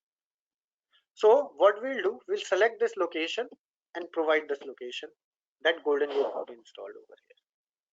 Okay, so GoldenGate will be installed in this OGG_SRC location. Now next is it is asking us to start the manager and asking for database location and manager port. Now the thing is, when we check the architecture, when we saw the architecture, we discussed about there are 3 GoldenGate processes. One is capture, second is pump, third is delivery. On top of it, each GoldenGate instance has got a manager process. Each GoldenGate instance contains a manager process. It sits on top of Oracle GoldenGate configuration.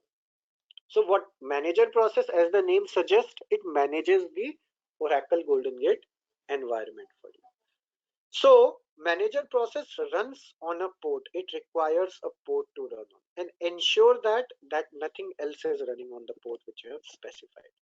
So this is what we get during installation. If you want to start the manager during installation itself, you can tick this box. If you don't want to tick this box, that's okay. But if you tick this box, it's advisable to tick. I'll tell you why. So it selects the database location, like where your Oracle home is. So our Oracle database, Oracle binaries are installed on these virtual boxes. Database is not created. I'll tell you how to create. So database location is this U01 app Oracle product, and we are providing the default port for Oracle GoldenGate, which is 7809. You can choose any port. It's not like you have to choose default port or a particular port number.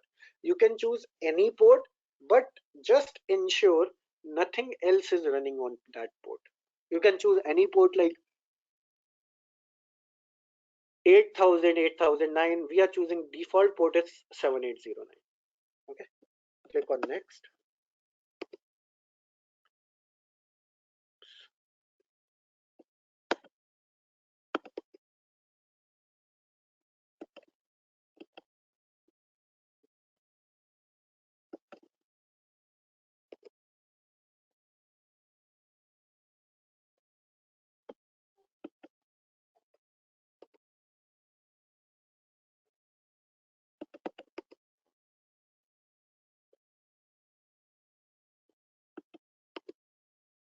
Click on next.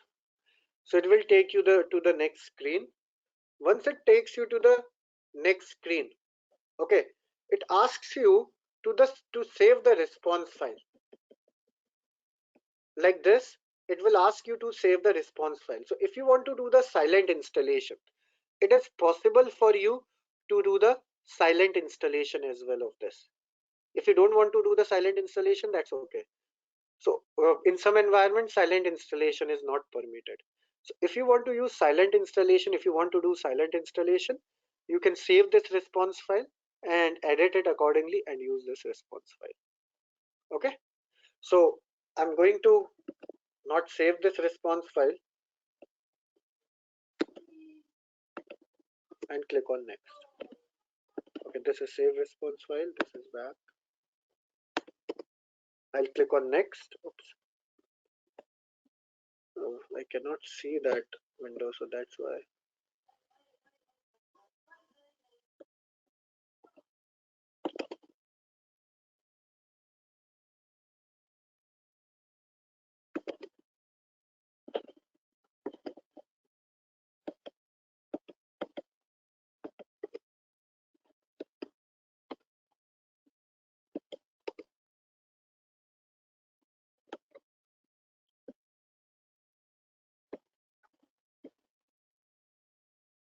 So save, then help, then install.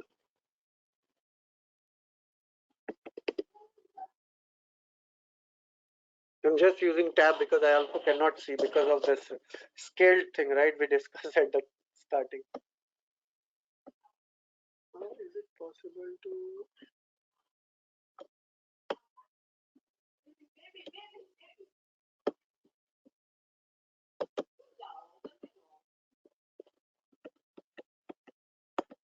This is save response file. Then it will go to help. Then it will go to back, and then it will go to install. Okay, now installation has been started. So installation of Oracle GoldenGate won't take much time. You will see within few minutes it will be completed.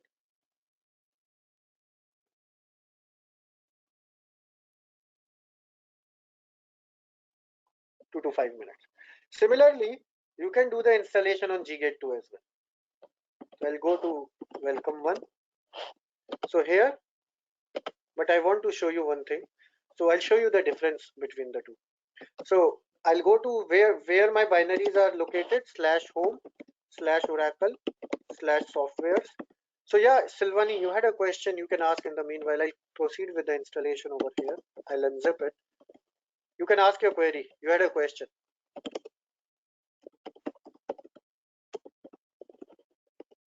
Yes, I will just come back to the GD size calculation. Okay. So Yeah. I wanted to know if it's different if we have a catalog generation coming store on ASM or file system storage. Is the calculation will differ? No, it will be same. It will be same in any case.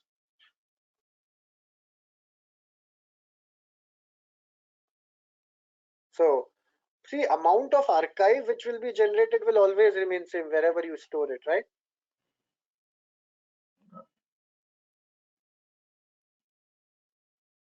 Does that answer your question? Yes, because I thought it'd be different if you have a archive generation store on SM storage and compared to file system. No, it won't be. It would be same.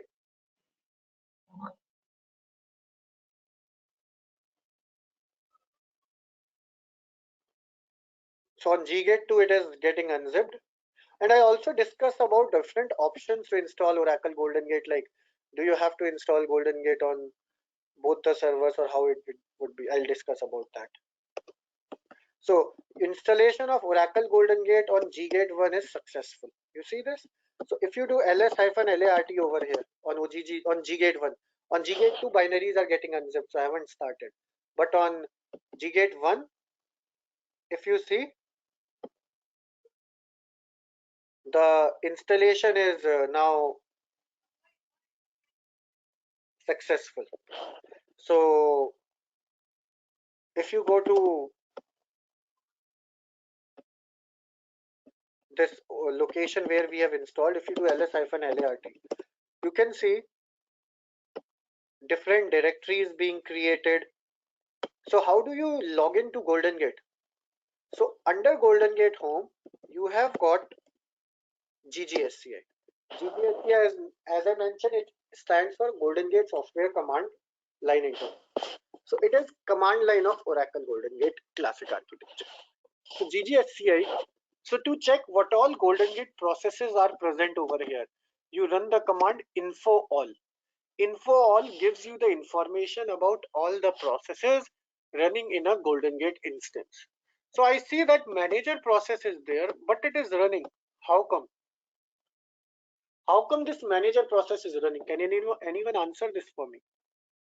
Yeah, while installing, we started a we checked the checkboxes, managed to start. Exactly. So while installing or while starting Oracle GoldenGate, we selected the option install. So we selected the option start manager. That's why. So it is running right now over here. Now if I exit from here, I see there are few directories being created over here, like dir dat, dir crd, dir prm, dir rpt, dir pcs. So all these directories in Oracle GoldenGate environment are very critical directories. Each directory stores files and data. So like dir prm, this will be more clearer to you when we do the practical. So I'm just giving you a quick overview, but these things will become perfectly clear and remain imbibed in your mind once we do the practical. So dir prm is the directory which stores the parameter file for you. dir rpt is the file which stores the report files of each process. dir pcs tells you about the process status of the related process status information. So like manager, you saw it's running. So where does GGSE get the information that this manager is running? From this dir pcs. So whenever we do anything on GGSCI, whatever information we get from these files. dir crd stores the credential store. dir dat stores the trail files. So the trail files which we set up in our Oracle GoldenGate environment, they get stored in dir dat. Then you have dir wlt which stores the wallet. dir chk stores the checkpoint files which stores the critical files for you. Okay. Similarly, you have here over here you have ggserr.log. So ggserr.log is stores the, I call it a alert log of GoldenGate, just like you have alert log at database level. Similarly, I call ggserr.log as alert log of GoldenGate because it stores the all the error logs and whatever is happening over here. Similarly, over here you have one directory called as health check. So health check directory if you want to run GoldenGate health check anytime, you can run GoldenGate health check if you are facing any performance issues or anything. And if you want to run health check, so GoldenGate has provided you the option of running the health check as well. Just like at the GoldenGate level, or sorry, at the database level, you run AWR report.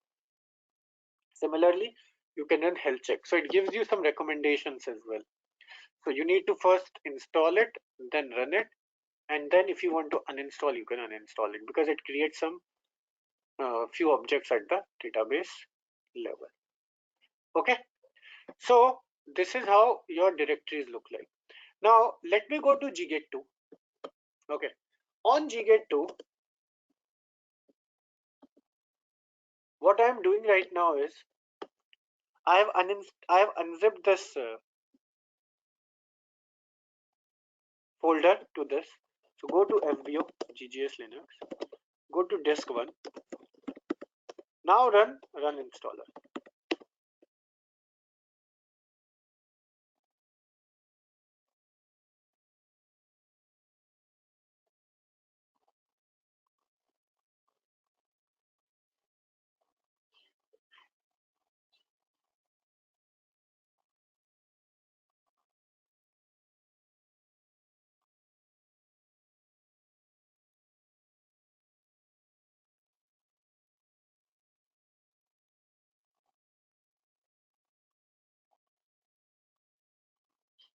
So now run installer. It will invoke the OUI for you.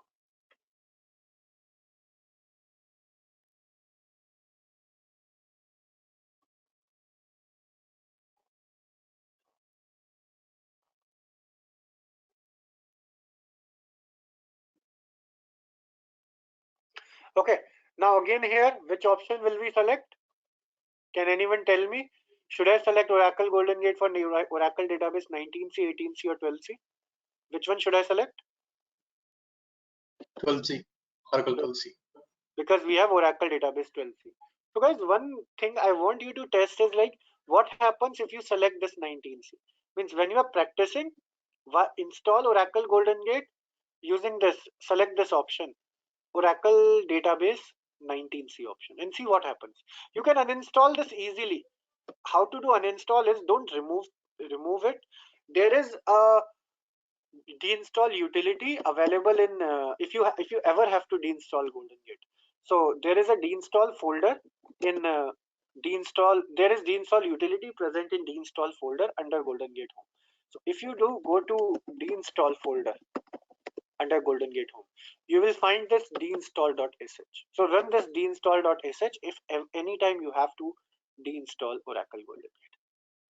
Okay, so what I want you to check is like, what happens when you have Oracle database 12C but you are downloading 19C. I'll tell you what happens is why you need to select the correct binaries is, the reason being, open terminal. So I'll go to Oracle Home, cd/u01/app.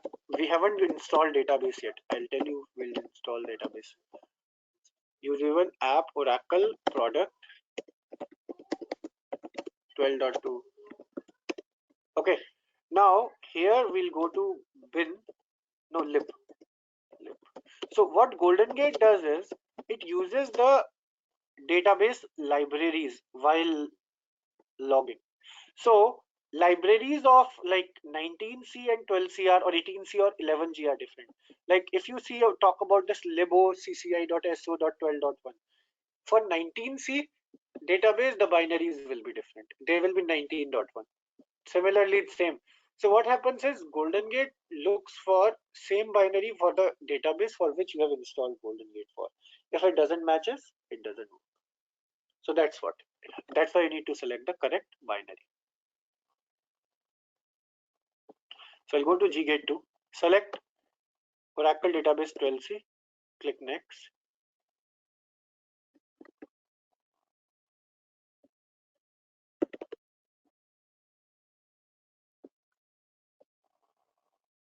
On the next screen, it will ask you to where you want to install GoldenGate. So I'll choose /u01 app Oracle product and OGG_TRG. So on source, I created the folder with name OGG_SRC. On GGate2, I'll use the folder as OGG_TRG. You can name it like anything. I'm just naming it for the understanding purpose so that it becomes better for your understanding. Now, when we set up bidirectional configuration later on, you will see we'll use the same folder OGG_TRG at that time as well. So it's not like you have to, it means we are just naming it as OGG_TRG so that when we set up GoldenGate, it becomes easier for our understanding here. There is no naming convention for GoldenGate directories. For GoldenGate processes, yes, we do follow some naming convention, etc. But for directories, you can choose any name. Okay, and then here, what I will do, I won't start the manager. I won't select start manager option. Okay, now I'll click on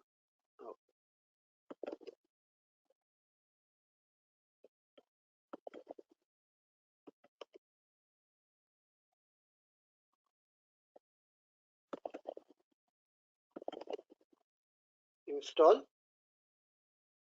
So it will ask you to save the response file if you want to do that. Okay.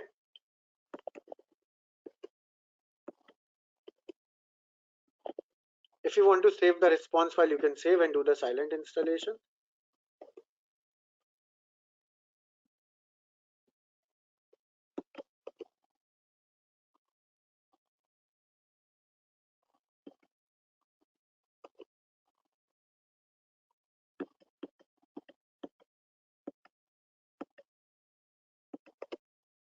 Click on install. So your installation will proceed now.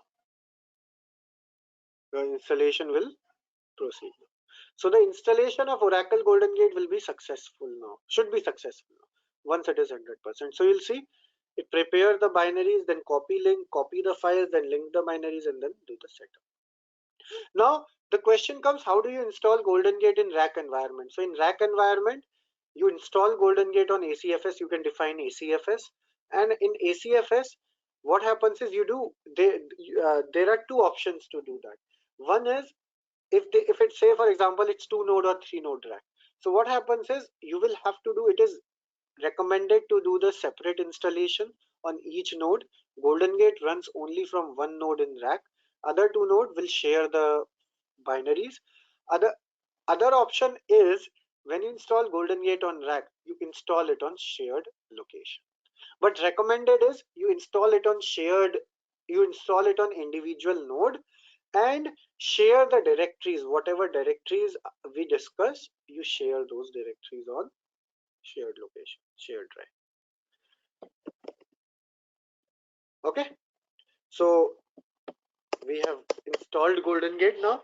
GoldenGate installation is done. So I'll go to U01 app Oracle product cd OGG_TRG. Now here now, if I do ls-lart, over here, so go to GGSCI.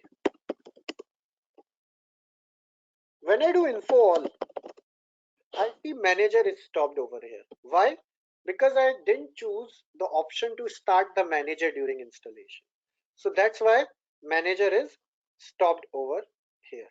So can I go ahead and start the manager? What do you think? If I do start manager, it says that parameter file does not exist over here. The reason parameter file does not exist is because it is not created. So if you go to GGate 1, if you do view param mgr, you will see that the port information what we gave, it goes inside parameter file of manager. Each process, guys, remember one thing, and this will be more clearer to you again as we move forward during the session. But just to let you know, each process in GoldenGate has a manager process. Each process in GoldenGate has a parameter file associated to it, and it works according to parameters present in the parameter file. So the port number which we have provided over here, this port number will be used by manager. However, on target, because we didn't choose to start the manager, hence the parameter file is not created. Now, if you go to GGate1 and go to dir PRM folder, you will find that mgr.prm is there. See? So from where GGSCA got this information? Basically from this file mgr.prm. Now the thing is, when I go try to start manager, it says parameter file does not exist. So let me exit from GGSCA, do ls-lart. In fact, now I see that none of the directories which were created on GGate1, they are not present over here at all. So these directories like dir dat, dir prm, which is used to store the parameter file, dir rpt, which is used to store report file, etc., is not created. So do I need to create them manually? First of all, why they were not created? The reason why they were not created is because we didn't choose start manager option. So when we choose start manager, automatically it gets created, but when we don't do it, it doesn't get created. So do I need to create them manually now? No. In GoldenGate, at GGSCI level, you have the option to create them using command create subdirectories. The command is create subdirs. Subdirs means subdirectories, create subdirectories. So it will show you that parameter file directory is created, report file is created, checkpoint file is created, process status file is created, SQL script file is created, database definition files, data files, trail files. All the files are created, all the directories are created. So if you do ls-lart now, you will find that these directories are present. Right? So how did we do that? Using command create subdirs. Now, can I go ahead and start manager now? What do you think? Can I go ahead and start manager now? No. Why? Because the parameter file does not have the parameters. Exactly. So we need to create the parameter file now. How do we create the parameter file? Do edit param process name, which is mgr.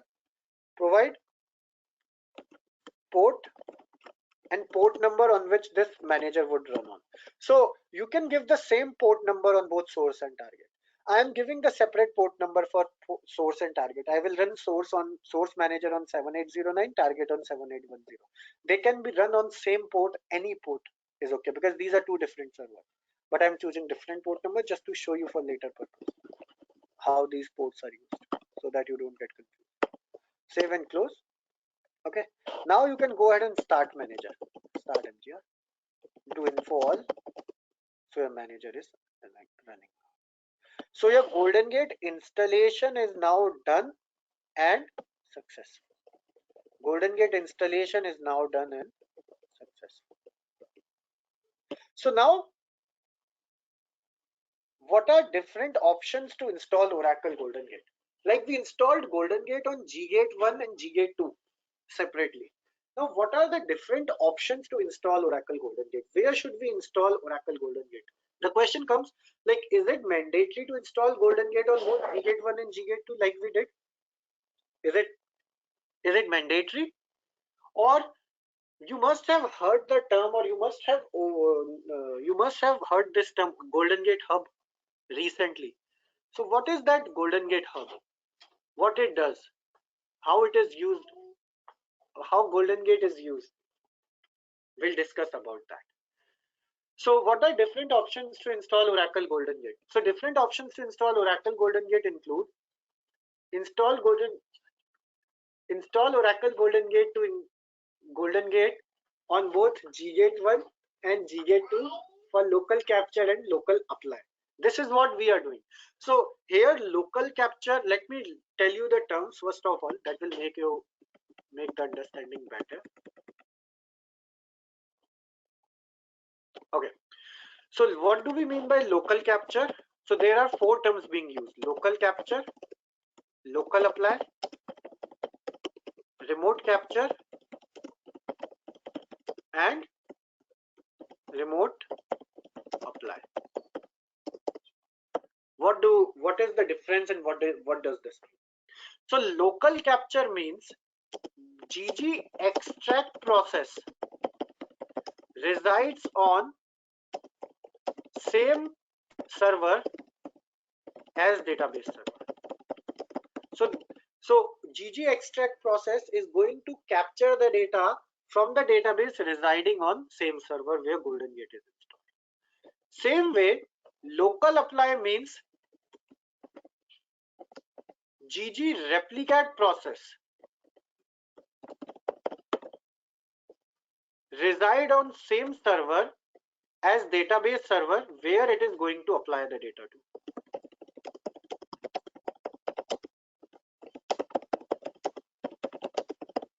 Or I should above say where it is going to extract data from. Okay, so local capture is GG extract process resides on same server as database server where it is going to extract data from. And local apply means GG replicate process reside on same server as database server where it is going to apply data. Remote capture means GG extract process resides on different server as database server where it is going to extract data from. And remote apply means replicate process resides on different server as database server where it is going to apply data to. Is that clear? So local capture means GoldenGate extract and database server reside on same machine. They reside on same machine. Local apply means GG replicate and database server are same.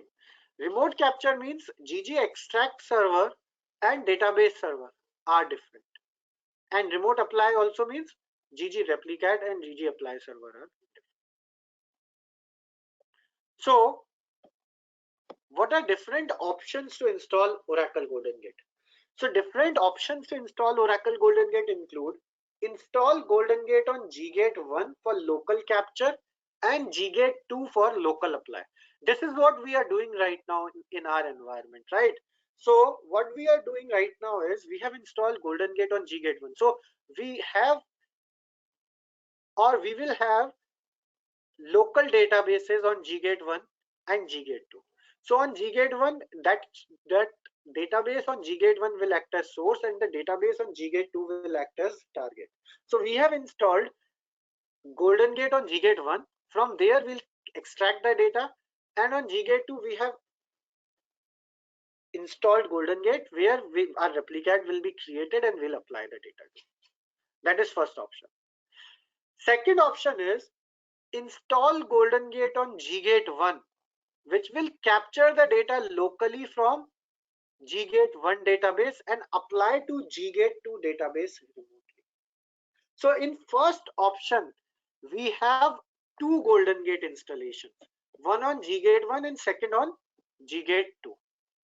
Now second option is install GoldenGate on GGate 1 only.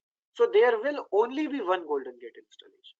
Now from that server, we can capture the data locally from source database as well as we can apply the data remotely to the GGate 2 database. So one GoldenGate installation installed on one machine GGate 1 will serve our purpose to capture the data and apply the data. Okay. Now third option is install GoldenGate on GGate 2, which will capture the data remotely from GGate 1 DB, right? Because GGate 2 GoldenGate will be remote to GGate 1. Hence, so what it will do, it will capture the data remotely from GGate 1 database and apply the data to GGate 2 database locally. So how many GoldenGate installations are going to be there in third option?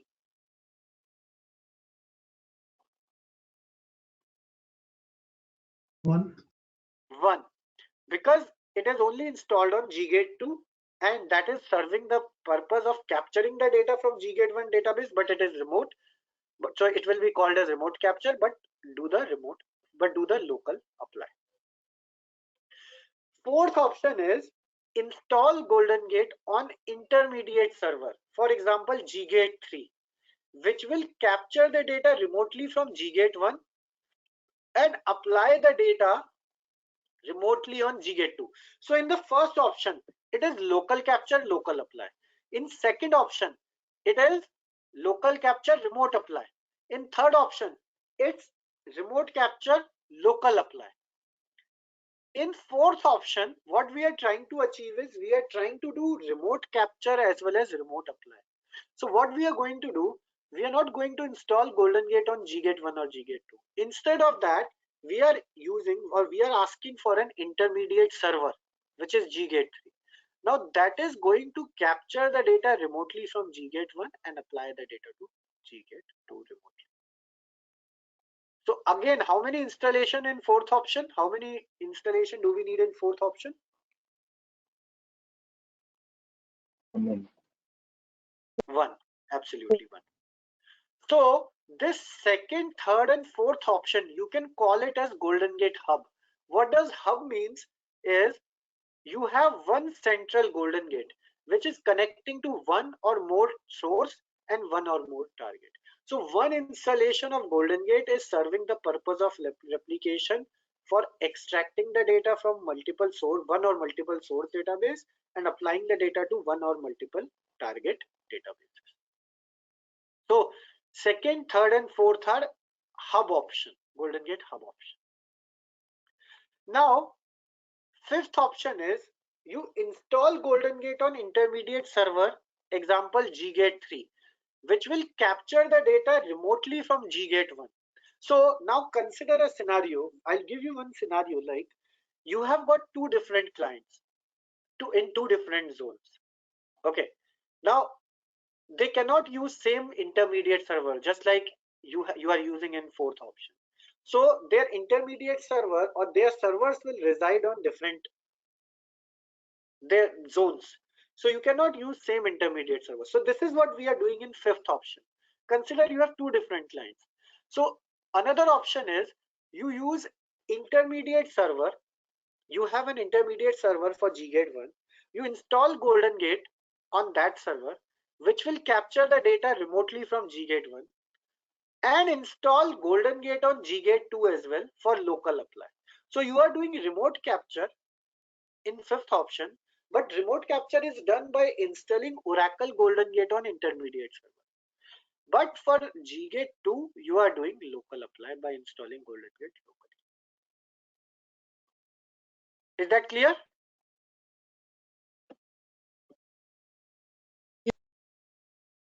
So in this option, you can consider you have one database server.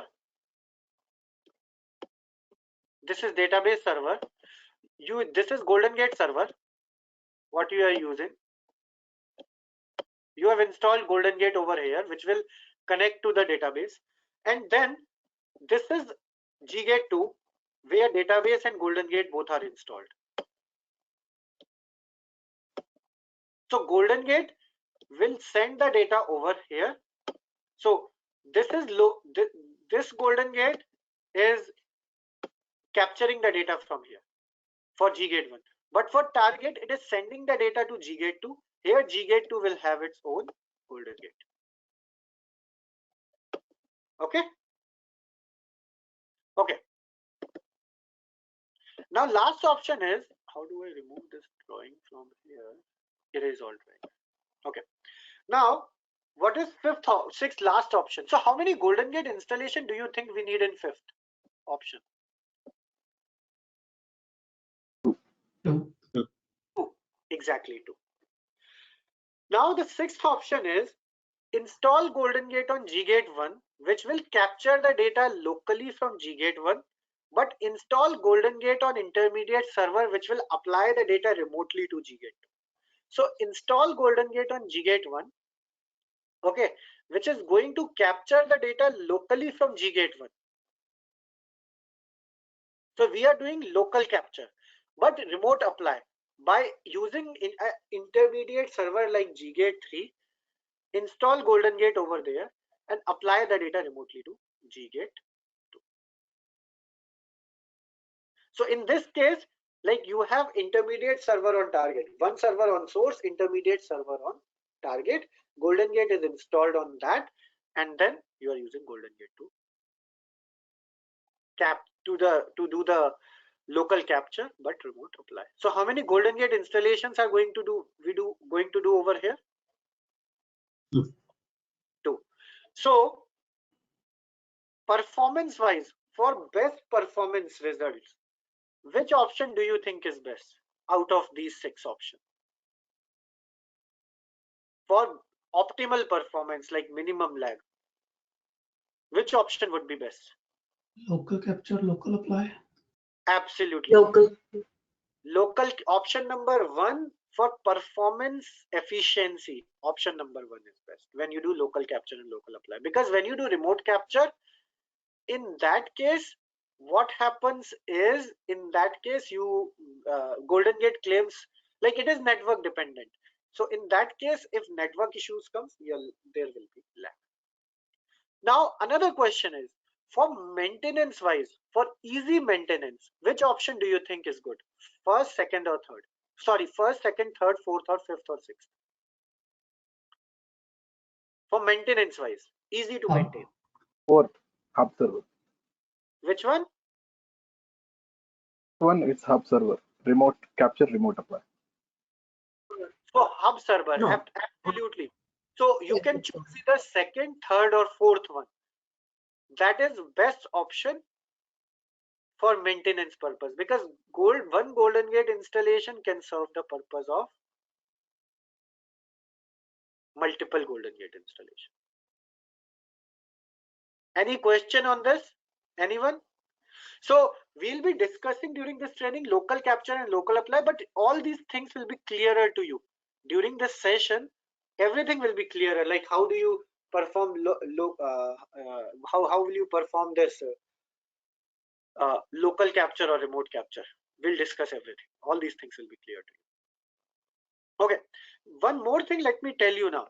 On the intermediate server, if you are installing GoldenGate or intermediate server, what thing you need is, if you are installing GoldenGate on intermediate server, okay, that is important thing to note for you.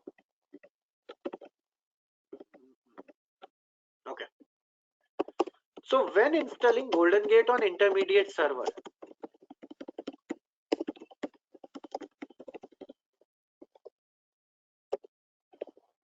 what do you need? You need an Oracle client over there. You need a Oracle client which can connect to your remote database, because on this server GGate 3, say for example you are going with 4th option. Say for example you are going with 4th option. So 4th option is, you have got GGate 1, you have got GGate 2. Sorry, my drawing is too bad. I mean in real life as well, not only here. And you have intermediate server like GGate 3. So GG is installed on this. Okay, so this is how it is. In GGate 3 captures the changes from here and apply it to here GGate 2. So database resides on these servers. GoldenGate resides on GGate 3 intermediate server. So what thing you need on this server on GGate 3? What all things you need? So you need on GGate 3, you need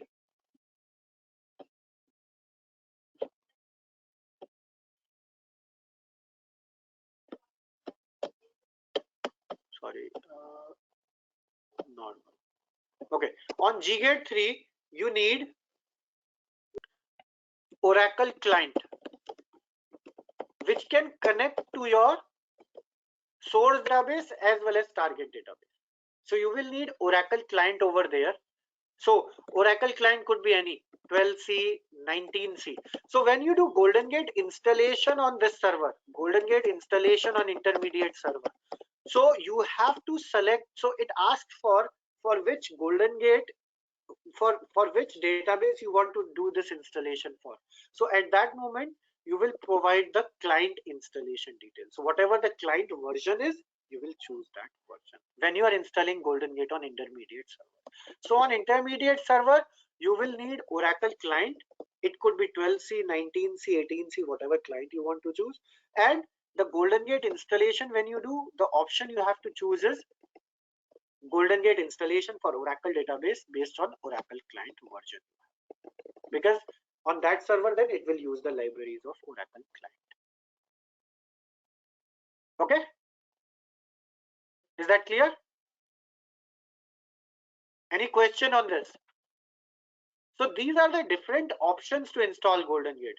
So you can install GoldenGate on GGate 1 for local capture, on GGate 2 for local apply.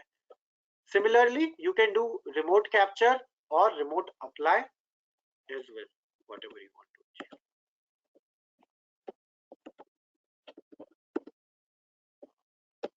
to. Okay. Ashish, one quick question. Yeah, Abdul, tell me.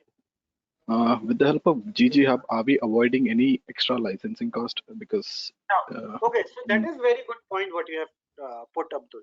So one of the major thing, again, let me tell you, whatever answer I give related to licensing, it's based on my knowledge, it's based on my understanding, and based on my discussion with Oracle, and these answers should not be taken as final. But just to answer your question, Abdul, when you use GoldenGate on a hub, GoldenGate licenses are calculated based on your source database course and target database course. So it doesn't calculate it based on the server code where you are installing GoldenGate now. You are not going to save any licenses if you are using GoldenGate. how about the storage capacity? Are we saving? Because on the source and target, we are maintaining a couple of storages, right? So storage wise, but you will need you will need to, now in this case, yes, you can save because your remote and target trail will reside on same server. So definitely you are also saving on space. Absolutely. Yeah. Yeah, you will need to have everything, file system, everything on your intermediate server, because you will be installing GoldenGate on that server. Okay. Okay. So next. But one more question: in case of hub, whether the extract trails and replicate trails are two different things, or they get combined, because it's only single GoldenGate right now. In that case, we can combine it, but we'll discuss about that part later on. So I'll answer that question as and when we move along during the session, when we discuss about components part. But the answer to your question is, as of now, those who didn't understand, don't worry, I'll be covering that later. But to answer Harpreet your question, just for your understanding, we can combine. Like in that case, because it will be on same server, so we can use the same. Like if we want to save on space, we can use like same trail file to apply the data to that. Okay. Okay. Okay. So now we are going to discuss about setting up of this lab. How do we set up this lab? Okay. So in the next session, we are going to discuss about, so we are going to do the session 2 of Oracle GoldenGate Classic Architecture session next week, same timing. So next session will be on Saturday 19th Feb, and timing will remain same, 7:30 to 10:30 AM EST, 6 to 9:30 AM CST, 4:30 to 7:30 AM PST, and as per Indian Standard Time it remains same, 6:30 to 9 PM IST. So in the next session we are going to discuss about prerequisite to set up Oracle GoldenGate.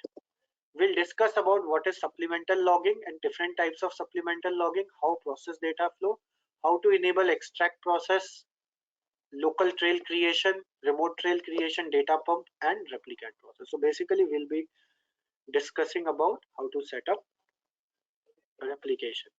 Next would be now we are going to so the link to join the next session will be shared 24 hours to 48 hours before the session. Now, what are the steps you have to do prior to next session is you have to set up the lab, which I'll show you how to set up the lab now. You have to create the database, you have to create application schemas, and you have to install Oracle GoldenGate on GGate 1 and GGate 2. So these are the tasks assigned to you for next session.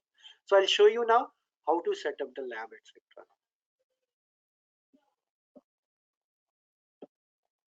Okay, so we'll discuss about that now. So for the training guidelines now, you must have received few emails from me. So first email you must have received would be lab setup kit email. You must have received this lab setup kit email from me. So the email has come from my email ID ashishaggarwalAG@gmail.com. So if you don't see it, just search for this email with this subject like lab setup kit, VMs for practice. So in this email, you will find the link to download the VirtualBox image. So you need to click on this link to download the VirtualBox. So what you have to do is the steps are mentioned: download GGate 1, download virtualbox.exe file. There is a step-by-step document for setting a VirtualBox image and clone it. And there is a video how you can set up the lab for training. So let me open Ashish, it include your recorded videos also in this drive? I'll discuss about that as well. So I'm first of all talking about this training part. Okay. So when you click on this link, you will find that this link of lab setup kit. You will find that there are few things like ggate1.ova. Download this ggate1.ova. Also, you can download this VirtualBox image, or you can download this VirtualBox software from virtualbox.org. You can download the latest version from there. Here you have 6.0.20. However, I downloaded it I think 2 days back. So the latest version which is available is 6.1 dot something. 6.1.32 is available. So you can download it from virtualbox.org as well. Okay, so download it. Then there is a video as well. If you want to go through that video, go through it. Anyways, I'll quickly guide you through, but it's a 30 minutes video which you can watch how to set it up, and there is also a pictorial guide on how to set this VirtualBox as well. Okay, now what you have to do is you have to download this ggate1.ova. Once you download this ggate1.ova, I'll now describe how do you set up this VirtualBox. Apart from that, you have also received an email where the enrollment training course confirmation. You have got enrollment training course confirmation email. So go through that email, like whatever courses you have enrolled for, you will find the details of those courses present over there. Like if you have enrolled for one course, you will find one course. If you have enrolled for all three courses, you will find all three course details. If any discrepancy is there, you can reply back to me. So these are the two emails which you must have received. One is lab setup kit and second is training enrollment confirmation.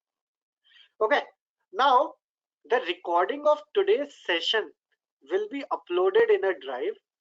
This drive you can it will be shared with you. It's not shared with you yet, but it will be shared with you within next 24 hours.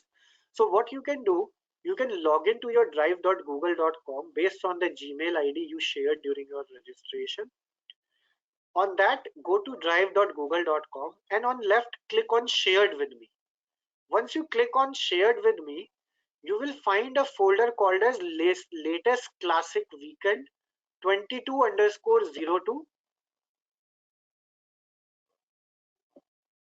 2202 classic. So this is the folder name. So 2202 means year and month. So 2022 February. So this is the latest weekend classic batch, which recording you will do. So this folder is not shared with you. Within 24 hours, you will also receive the email notification. I'll also share it with you over WhatsApp. And once you do that, on the left, click on shared with me on drive.google.com. You will find this folder. All the recordings, recaps, etc. will be available in this folder for you. Okay, so let me quickly recap today's session, and then I'll walk you through to setting up of lab. So in today's session,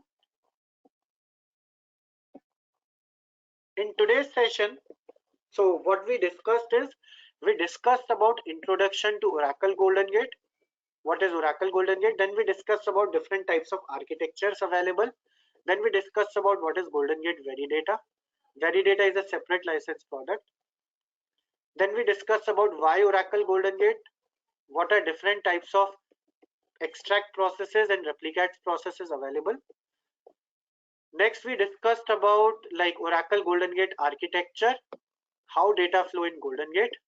Then we discussed about certification metrics, how do we proceed with certification metrics, and then we discussed about like the location of downloading the certification metrics is present over here. And then we discussed about like different options to install GoldenGate, like GUI and silent installation. And then we discussed about what are different processes involved in GoldenGate replication, like capture, pump, and delivery. So we installed GoldenGate in these locations. And now we'll discuss about setting up of lab, and then we discussed about setting up of creating databases. So we'll do that. So post session assignment include complete lab setup kit for both virtual boxes, create the database instances on both nodes, install GoldenGate on GGate 1 and GGate 2. Okay, so if you want to drop off, you can, and if you want to continue, you can. I don't have any issues. So next session, guys, will be there next week, same timing. And now I'm going to discuss about this lab setup kit setup. So as I mentioned, you download that ggate1.ova and Oracle VirtualBox from that drive link. You can download that Oracle VirtualBox, this Oracle VM VirtualBox from virtualbox.org for the latest version. Okay, once you have downloaded it, you need to import the VirtualBox image. How do you import the VirtualBox? Click on File, click on Import Appliances. Okay, then over here, File, select the location where you have downloaded the ggate1.ova. So my ggate1.ova is present in D drive.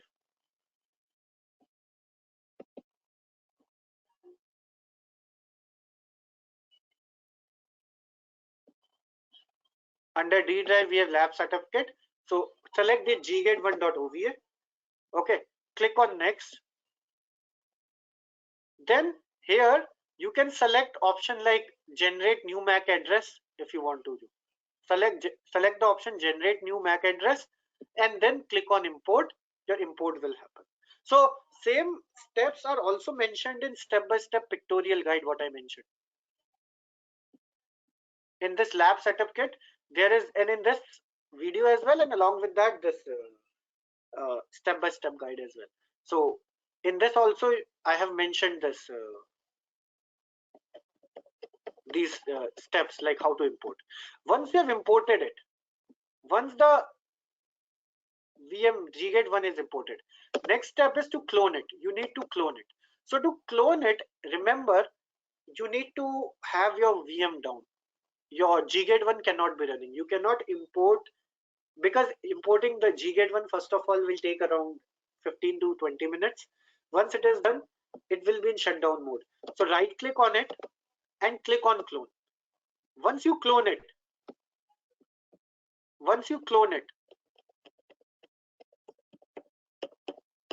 let me go below. So once you clone it, change the name over here as GGate2. Change the name, you will get this window. Change the name over here as GGate2. Okay, then select the path where you want to install this GGate2. So for me, what I have done is I have installed GGate1 in C drive and GGate2 in D drive. So just in case if you don't have space in C drive or in any drive where it is showing, you can change the drive path over here, and then ensure that you select this option, generate new MAC address for GGate 2. Okay, and then select full clone option. In the next screen, select full clone option and then click on clone. Your cloning will start. Once you clone, you will get both the machines in powered off mode. Once you get both the machines in powered off mode, you can now update the host name in GGate 2. How do you do that? Remember, the password of each user, root Oracle user, is welcome1. So you need to update the host name because you have cloned it. So by default it is GGate 1. So let me do that as well in GGate 2. This is GGate 1, this is GGate 2. Otherwise it will show you like GGate 1 over here. So you need to do it using root user, remember. So su-root welcome1. So do vi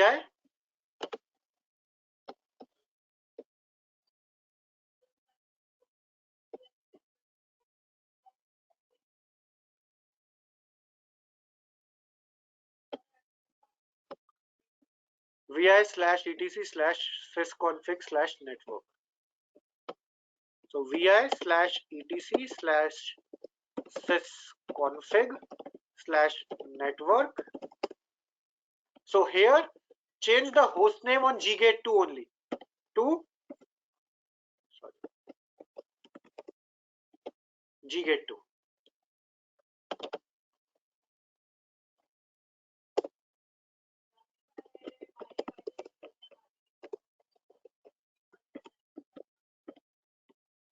GGate 2, save it and close it. Remember, you can only do it via root. Once you have done that, then you need to restart your machine, because if you want to make those changes to be effective, you need to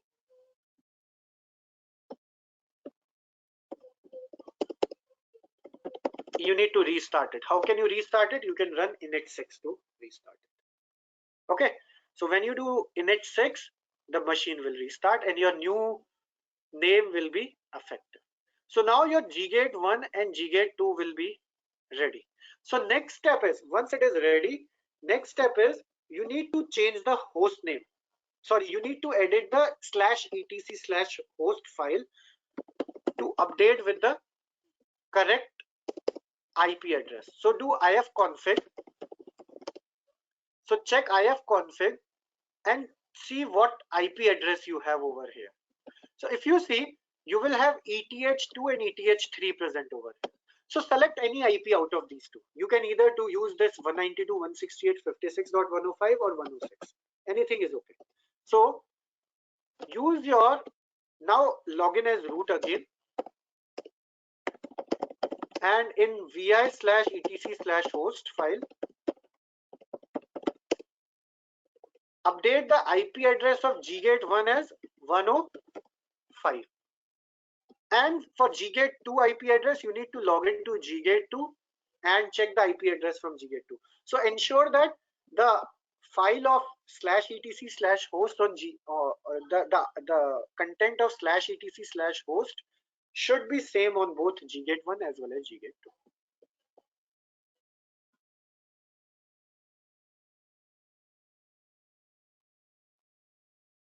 So let us wait for our GGate 2 to start. So once etc host is also done, our virtual boxes is ready. So next option would be to create the database. So binaries are already installed. So next we'll create them. So let me quickly update the /etc/host file.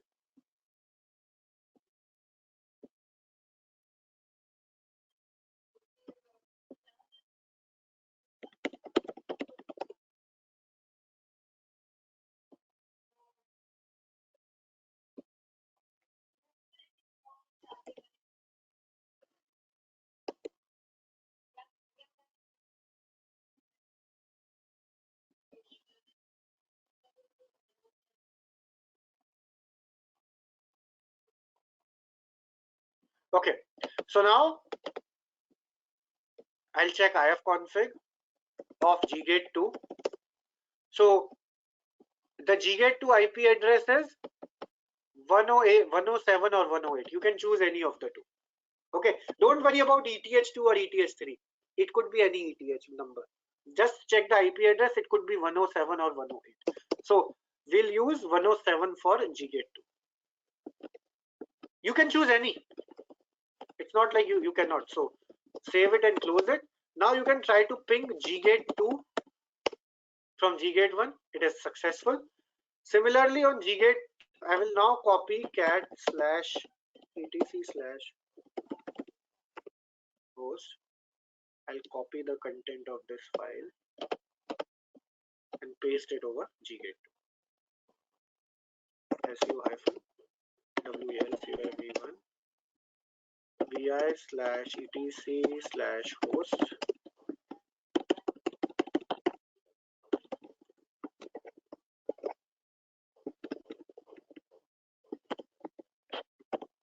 Host.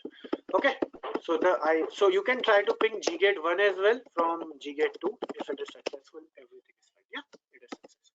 So our VMs are set up. So next step is we'll create the database. So how do we create the database? I'll do sudo to Oracle.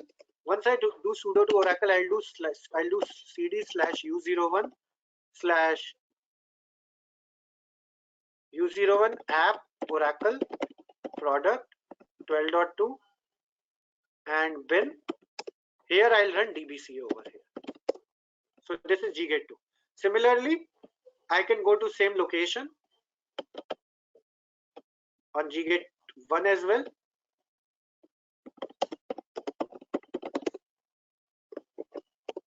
Okay, here I'll also run DBC.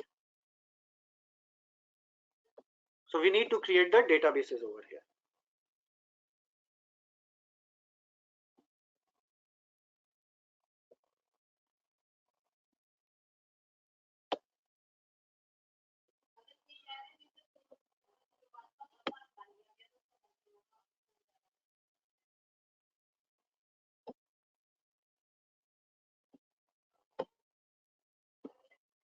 So on GGate1, we are going to do multi-tenant architecture. So on GGate1, we are going to create the database. Container database will be OGG-DB1 and pluggable database will be PDB1. On GGate2, we'll create pluggable database as PDB2, container database as OGG-DB2. So this is GGate2. So I'll create the database.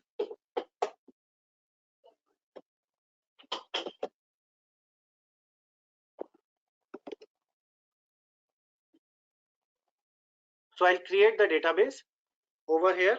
So global database name I'll select as OGG DB2 because it's GGate2. So password is welcome1, and pluggable database name we'll use as PDB2 over.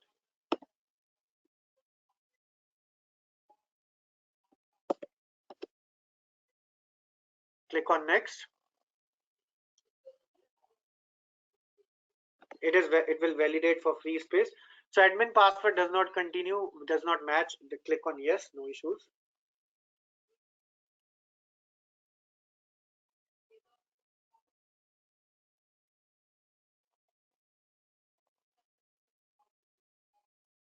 So this is we are doing on GGate2.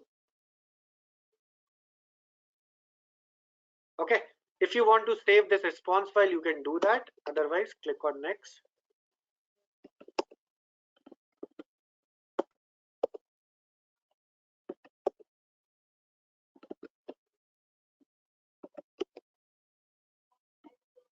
So your OGG DB2 database creation is in progress. Similarly, on GGate1, create database. Oops. Okay. So we'll select here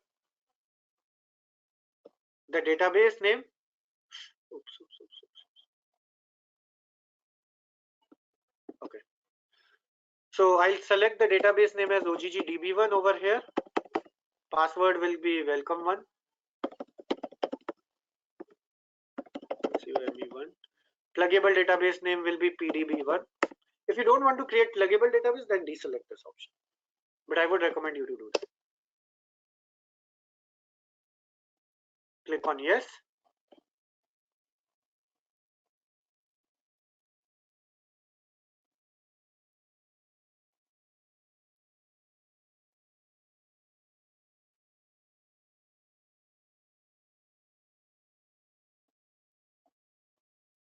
And next, then we'll change the TNS names and then we are done for today. So GGate 2 is happening. GGate 1, we are verifying the space. We don't want to save the response file. Oops, wait, I did back.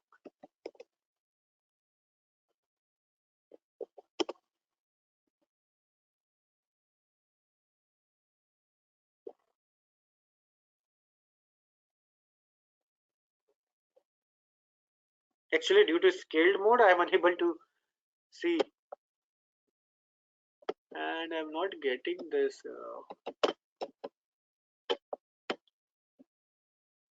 That's why I am using tab. Okay, so now it's done progress. So GGate 1 and GGate 2 databases are now in progress, so they will be done. It takes some time to create. So next step, what we need to do is one more thing. What we need to do is go to your Oracle home /network/admin /space Ora env OGGDB2. Okay, go to Oracle home /networks or cd dollar Oracle home /network /admin vi tns names.ora. So on GGate 2, GGate 1 tns names.ora would be fine. On GGate 2, just change it to OGGDB2. Host name will be GGate 2.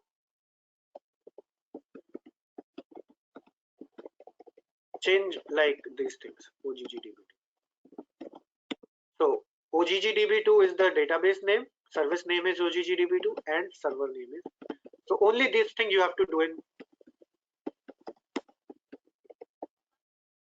GGate 2. On GGate 1, this should be fine because we have cloned it from there.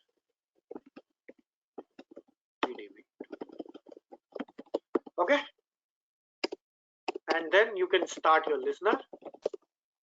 Start on both the sides. Similarly on GGate 1 as well, you can start your listener.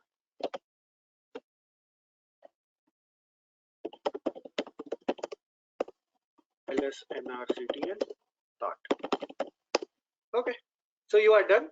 So in the next session, we'll create those application schemas and tables because these databases will take some time to create. So if you want to create application schemas, just in case if you want to create, we have got those scripts as well. /home/oracle/softwares/scripts. Have I kept over there? No. Okay. Schemas, etc. we'll create in the next session. We'll see in the window. We'll do the prerequisite, etc. Then we'll set up the application. In Activity Guide 3, we have got those steps. So we'll do in the next session. We'll continue from like prerequisite to set up GoldenGate, then what is supplemental logging, setting up of application schema, all these things will be the next session. Okay. Any question you have for today's session? Any question from anyone? Okay. So guys, I hope today's session was informative and useful. So guys, one more thing, the activity guides will also be uploaded in the same folder where your recordings will be. So in the same folder, when you open, once it is shared with you, in the same folder, you will find the activity guides present over there. Okay. So it's not uploaded yet. The work is in progress. So once they are uploaded and shared with you, you will find the activity guides in the same folder. Okay.